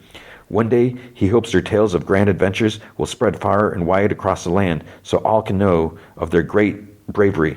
But there is still a story that he can never tell, a story of the mage. So we're talking about Elle. Or at least, not the real story. And so Dustin's like confused. Max, like, the real story? And Mike's like, when she casts Sunbeam. So there's a flashback to, like, talking before the explosion. And he's like, she expended the last of her energy and she vanished. And it's like, so I was like, wait, did she vanish in the swirl? Or in the vortex thing, or she gets sucked in. Mike's like, but has anyone asked themselves how she cast that spell? And Dustin's like, the suppression stone. And Will's like, she couldn't have used her magic. So there's flashback of the three, like, pulse dish cannon things in the doorway. So she couldn't use her powers. He's like, in the excitement, no one even noticed. But you see, the mage is very clever, a cleverness only matched by her sister, who, upon hearing the pleas of the paladin, had a change of heart. So then we see Callie, like, when she starts lowering the gun, when Hopper is, like, talking to her, when she's bleeding out and Elle's, like, trying to put pressure on her wound, Callie tells her not to cry. She's like, my story was always going to end here, but yours doesn't have to. So Mike's like, together, the sisters devised a plan to protect the mage from the Order of the Black Hand, who remained hell-bent on stealing her powers. So in order to trick them, she had to make everyone, including her friends, believe that she was dead. And so the sister cast a spell from far away, safe from the power of the suppression stone. So we see Callie sitting up after she was shot. She closes her eyes. Then when the soldiers have them against the truck, Mike asks Dustin if he's seen Elle. So then he says, a spell of invisibility. So Elle's actually struggling to, like, the radio shack, and she goes down into, like, the ladder into the tunnels. So he says, once the mage escaped, the sister cast one final spell. The mage you saw and die was not real. She was an illusion. Will gasps. Dustin looks, like, sad, and Max asks, where did she go? And Mike's like, no one knows. No one will ever know. But I'd like to imagine that she's in a beautiful land somewhere far away. And we see her walking. She's got long hair, a denim jacket and shorts, walking up. It looks like the hills of Scotland or Ireland or something like that. And then she kind of goes up this little ridge. You see, she looks down. I saw two, but I'm assuming it's supposed to be like three waterfalls. And then he's like, where she finds a small town to call home, safe from the danger of the Black Hand. And it is here, at last, that she finds peace, that she finally finds happiness. And the boys kind of smile, and Max asks, this is just a theory, right? And Will's like, how do we know it's true? And Mike's like, we don't. Not for sure. But I choose to believe that it is. I believe. Dustin's like, I believe. Luke is like, I believe. Max, like, kind of teary, I believe. Will's like, I believe. And then Karen Wheeler opens the door and calls out, guys, what's going on? The lasagna's getting closed. And Mike's like, yeah, we just finished. We'll be right up. So they all put their D&D, like, binders on the shelf. Mike's like the last one. He's kind of fights some tears. He goes up the stairs. He almost gets trampled on the stairs by Holly. I think the kid's name was Josh, Mary, this other girl, I forgot her name, and Derek. They run to the D&D table. So I guess they did shifts or something like that. And Mike just stands there looking at them from the top of the stairs. You can see he's, like, very sad. But then slowly he kind of starts to smile. He goes up, closes the door, and then Heroes by David Bowie plays. That is the end. So if that's true, everyone's survived, everyone's happy. Elle could have found her happiness. And so this means that she can never be with Mike, because are we assuming that Dr. K or whoever is always going to keep an eye on Mike, and so if he ever goes off somewhere, they'll follow him or something? I don't know. So that is it. But now, one of the things I said, it's like, well, where could this go? Could they continue this? One thing I thought I heard, I don't know if, and it might have been on Thread, so it could be like total BS, but I think someone says, oh, the Duffer's confirmed. I should check this. Maybe I'll edit in add to the news. I don't know. But I thought the Duffer said that a spinoff, I don't know if there's any confirmation of a spinoff. A spinoff could focus on the suitcase. So I heard this before I saw this final episode. So I had no idea what was in the suitcase. But we see, it's like, okay, I just did a quick search now, so I guess I'll talk about it now.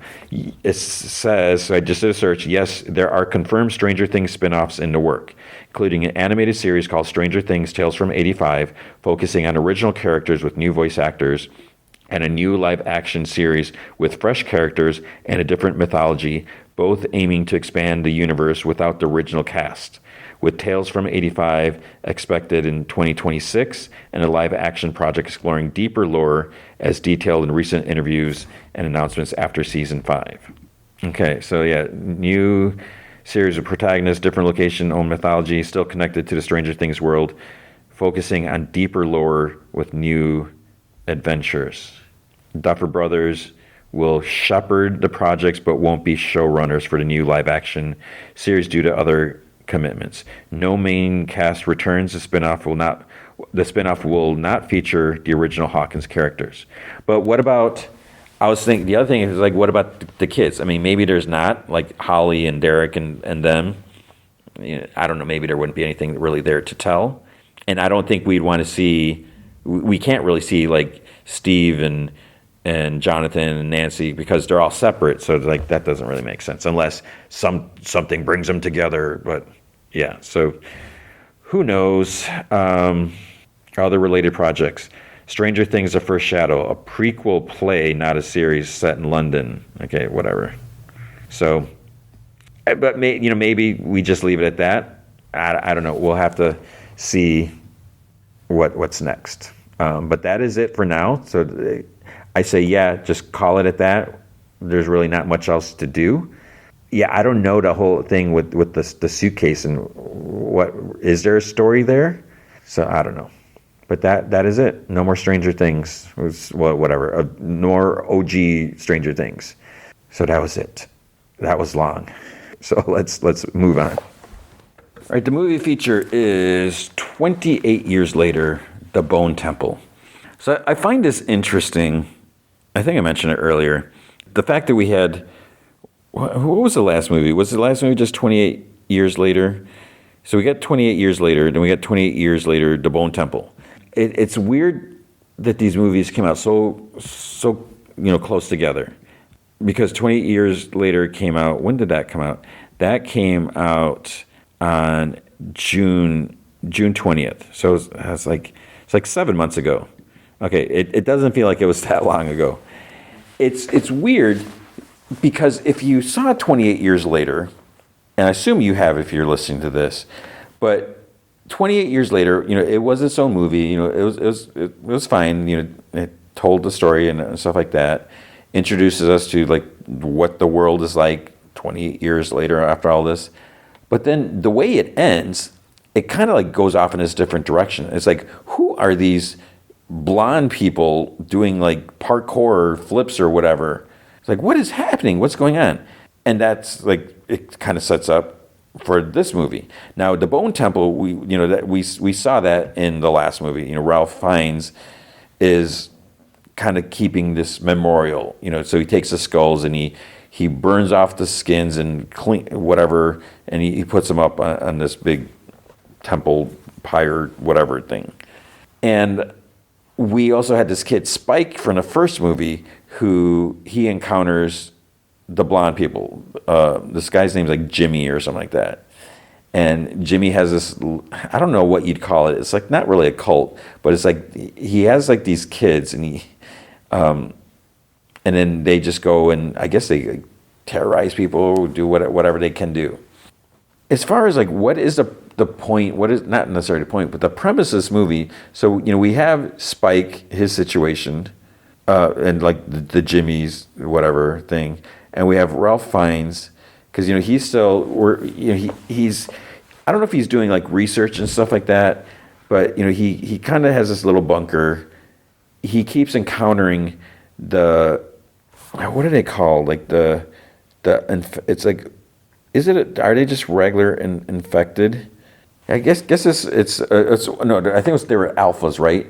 Because you got the infected, the rage zombies, but then there's these alpha ones who are like hardcore, like they're just massive and they're like strong and because like there's this one dude we see and he is just he rips this guy's head off. He just grabs his by the head and just whoosh, and pulls out the spine and it's just like holy crap, and he's like a big dude and everything like that. But yeah, so it's you see it early on. Spoiler: there's a guy like out hunting. And there's like a deer. He's got bow and arrow and stuff like that. And then all of a sudden, like out of nowhere, like these zombies start like running after him. And as I'm watching this, I was like, man, I would not want to be in a zombie world. One, I don't want to be in a zombie world. I don't want to be in a zombie apocalypse. But it's like, man, I would not want to be in a zombie apocalypse where the zombies can friggin' run after you. It's like they don't just run after you, they're like sprinting after you. It's like, how can they do that? If they're dead, how is there still muscles on their body that are able to make them go? How can they move? If what's the deal with like their brains? Do they even have brains? They must have brain cognitive function in order to react and do what they're doing. In order for them to say, okay, there is my prey, there is whatever, my food or that. I need to get up and run after them. Oh, they're zigzagging. I have to go that way. So there is intelligence with the zombies. And I actually, it's funny because I think it was last week, now that I think about it, I don't remember who it was. One of my students said something about a zombie. I think they asked if zombies have brains. Because I think they were maybe having a debate about that. I'm like, yeah, they have to have brains because the whole thing, they have to know what to do. Even like in your going off topic now or whatever, but even like in regular zombie movies, where they just like shuffle around or they're still reacting to stuff. They hear someone drop something on the floor, they're going to be like, what's over that? And they're going to like shuffle over them. So the fact that they can recognize that noise as something, there's got to be a brain. So we have this movie and we have these different elements happening. And part of it, I'm like, wait, what is really going on? But the thing is, so Rotten Tomatoes, as I record this right now, I should refresh this. Let's see, this is going to change. No, it's still the same. Okay, so the Rotten Tomatoes score is 94%. That means 94% of the critics gave it a favorable review. Rotten Tomatoes does not give out ratings or reviews. The popcorn meter, which is the audience score, is at a 90%. So people are liking this. Like I said, I can appreciate it. It's not my favorite movie, and the Steelbook was announced like the day before, and my buddy's like, "Are you gonna get that?" And I'm like, "Nope." And the thing is, because like I didn't get the Steelbook for 28 years later, because I liked the movie, I didn't love it, and maybe at some point I'm gonna be like, "Man, I wish I would have bought them," but I can't buy Steelbooks for everything. I don't have the money to do that. So that is like usually a sign. If I like get the Steelbook right away, that means I really like the movie because I want to own it. I want to make sure I have it. So this one, I like the movie, and I love a zombie movie as much as the next person, or maybe more, depending. But I can appreciate. I totally dig that these are a different type of zombie movies, and they've always been, and I like that it's not just the same old, same old. Yeah, as I watch, I'm like, okay, whatever.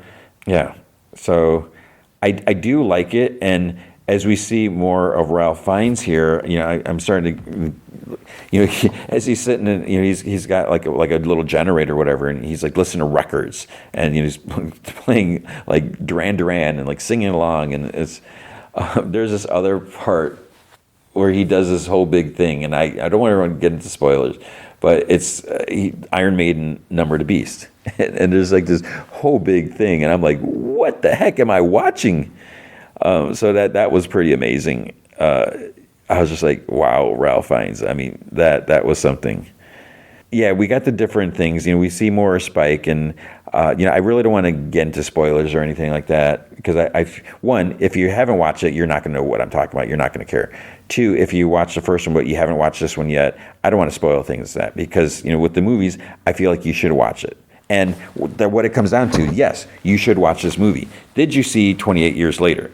If you did, you definitely need to watch this. If you did not see 28 Years Later, you might be a little confused. Because I was expecting this to kind of back up a bit where Spike runs into the other people. It just starts off like, boom, he's already there. And so, yeah, it might be a little confusing. It's going to be really confusing. You'll be fine. You'll figure it out. But you definitely should see 28 Years Later if you're going to watch this one. It's not absolutely required, but you also see who is this Ralph Fiennes character, what was his name, Dr. Kelson or something like that. So there's some cool things. Now, somehow I was unaware that there was going to be a third movie. And apparently, I think it was in December, because they originally, Alex Garland and what's it? Someone else. They planned on this being a trilogy, but they're really like, it depends on how the Bone Temple does. So do the Bone Temple, and there'll be a third one, because I feel like these two movies must have been shot like back to back, because for them to come out so quickly. Third movie, as far as I know, I'm pretty sure I think I did look it up.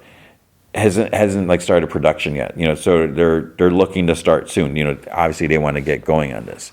In this movie, we do get a nice tease for what is coming next, and that I am looking forward to.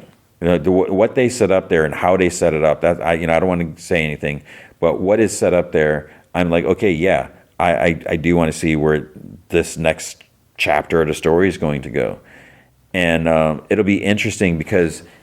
Is that going to be it? That the fact that we're getting these movies so closely together is great, because with 28 days later and 28 weeks later, I didn't care for 28 weeks later. I talked about that last June, but I do want to see what's going to happen next, and is that going to be it? Will they just say, okay, yeah, we're just going to do 3? That'll be enough, because as we're seeing more of this world, they could flesh things out more. They could continue, I'm sure, but maybe they're like, let's not push it. So we'll have to see. They're saying there's really going to be another one. This movie, the budget was $63 million, which doesn't seem that much. I guess because there's a lot of you just need, whether they're filming outside or not, so you don't really need a lot of structure. I mean, there are some structures, but yeah. So I guess it was cheap to do. It made, I think, $2.1 million like on the preview nights. Hopefully, yeah, we'll get more. I'm definitely down for the third one, and I am curious to see what's going to happen next. The other thing, there's one interesting thing about the rage virus, like something that is discovered here. But the question is, I don't know if they're going to do anything with that. If you saw the movie, you know what I'm talking about. I'm talking about Samson. So Samson's like the alpha dude that Dr. Kelson has been like talking to and stuff like that. I would like to see, because I feel like this is kind of a big deal, and I don't know if they're going to touch on that or not, because it doesn't seem like, maybe, I don't know. So for that alone right there, I'm like, okay, are we going to do anything with this, or is that's it? It was mentioned, and then nope, that's it. I don't know. But yeah, so you definitely should see this if you've watched the other movies, and I think you should watch the other movies unless you absolutely don't like zombie stuff. But it was good, so check it out. It's just a Number of the Beast scene. It was interesting. So there you go. That is, this week's movie, 28 years later, The Bone Temple. But that is going to be it. So thank you for listening. Big thanks to Andrew Loken for being such an awesome supporter. You can be a supporter by going to patreon.com/gmanfromheck. Any amount you can commit to will be awesome. If you commit at the Rick Jones tier or higher, you get access to the Secret Podcast from Heck, which is an additional 30 minutes podcast entertainment every single week. I've been doing look backs at classic comics. I've been doing some Off My Mind episodes. I don't know what the next one is, but I'm going to try at least once a month with the Off My Minds. I've shifted away from What If, just in case you're tired of that, don't care to hear about these old issues. And I think I'm just going to do like random Silver Age comics. And I'm trying to do more DC comics, because I know, believe it or not, I am fully aware that I've mainly been doing Marvel stuff. And, part of it is because I use the Marvel Unlimited app. I don't have a DC Comics app. So it makes it a little harder to, I don't have like an online library where I can read whatever I want, or, just focus on that issue. And so what I am doing is looking, at the random, and they're not organized, they're just like scattered around my home office, like just classic Silver Age comics. I mentioned this before. When I go to comic conventions, I look at the back issue bins and try to get the weird, wacky covers or whatever. So it'll be another DC Silver Age book. But if you can't commit to monthly commitment, you can also help out by going to coffee.com/gmanfromheck, and you can buy me a virtual cup of coffee or 3. That's ko-fi.com/gmanfromheck. Okay, so what is going to be the movie, for TV shows? So we'll probably have Hijack, we'll have Fallout. I don't know if there's anything else that starts up anytime soon, or I don't know if maybe Wonder Man is going to be next week. I don't know. The movie feature, there's this movie called Mercy coming out. I'm hoping that is not going to be the movie feature. That is a movie with Chris Pratt. In the near future, a detective, Chris Pratt, stands on trial accused of murdering his wife. He has 90 minutes to prove his innocence to the advanced AI judge. And the movie is an hour and 40 minutes. I don't know if it's like a real-time movie or whatever. I haven't even seen a trailer. I haven't even heard of this movie before. And I don't know if it's an Amazon movie that they're showing in theaters, whatever. It just sounds cheesy, whatever. What is also coming out this week is Return to Silent Hill. I would like to see that. I played, a little of the game, and I feel like I watched. I don't know if I talked about it in the Secret Podcast episode. I should look that up. But I feel I watched the last movie, like, not when it first came out, and it's not a great movie, but it's kind of weird. I had no idea we're getting a sequel to that, so I'm really curious to see, because I feel like there's just like some great visuals and everything like that. So I'm really curious. I would like to see that movie, and hopefully it's going to play at my theater. If so, that will be the movie feature. Okay, so I'm trying to do like a search on my Patreon. Maybe I didn't talk about Silent Hill on a Secret Podcast episode. Yeah, I probably haven't, because I used to do movies from time to time, but I haven't really done that so much, because I don't know if, I was like, oh, I'm going to watch this old random movie, so I'm going to talk about it. And I don't know if anyone, that could be like hit or miss. So maybe I just watched it for fun, okay, so hopefully that's going to be it. Hopefully you enjoyed this episode, and hopefully you're having a great week and you're doing well. If you are in the United States, I hope you had a great 3-day weekend last weekend, and I hope a lot of hopes here. I hope you're taking care of yourself, hope you're doing fun things, and I hope you remember, be good to each other.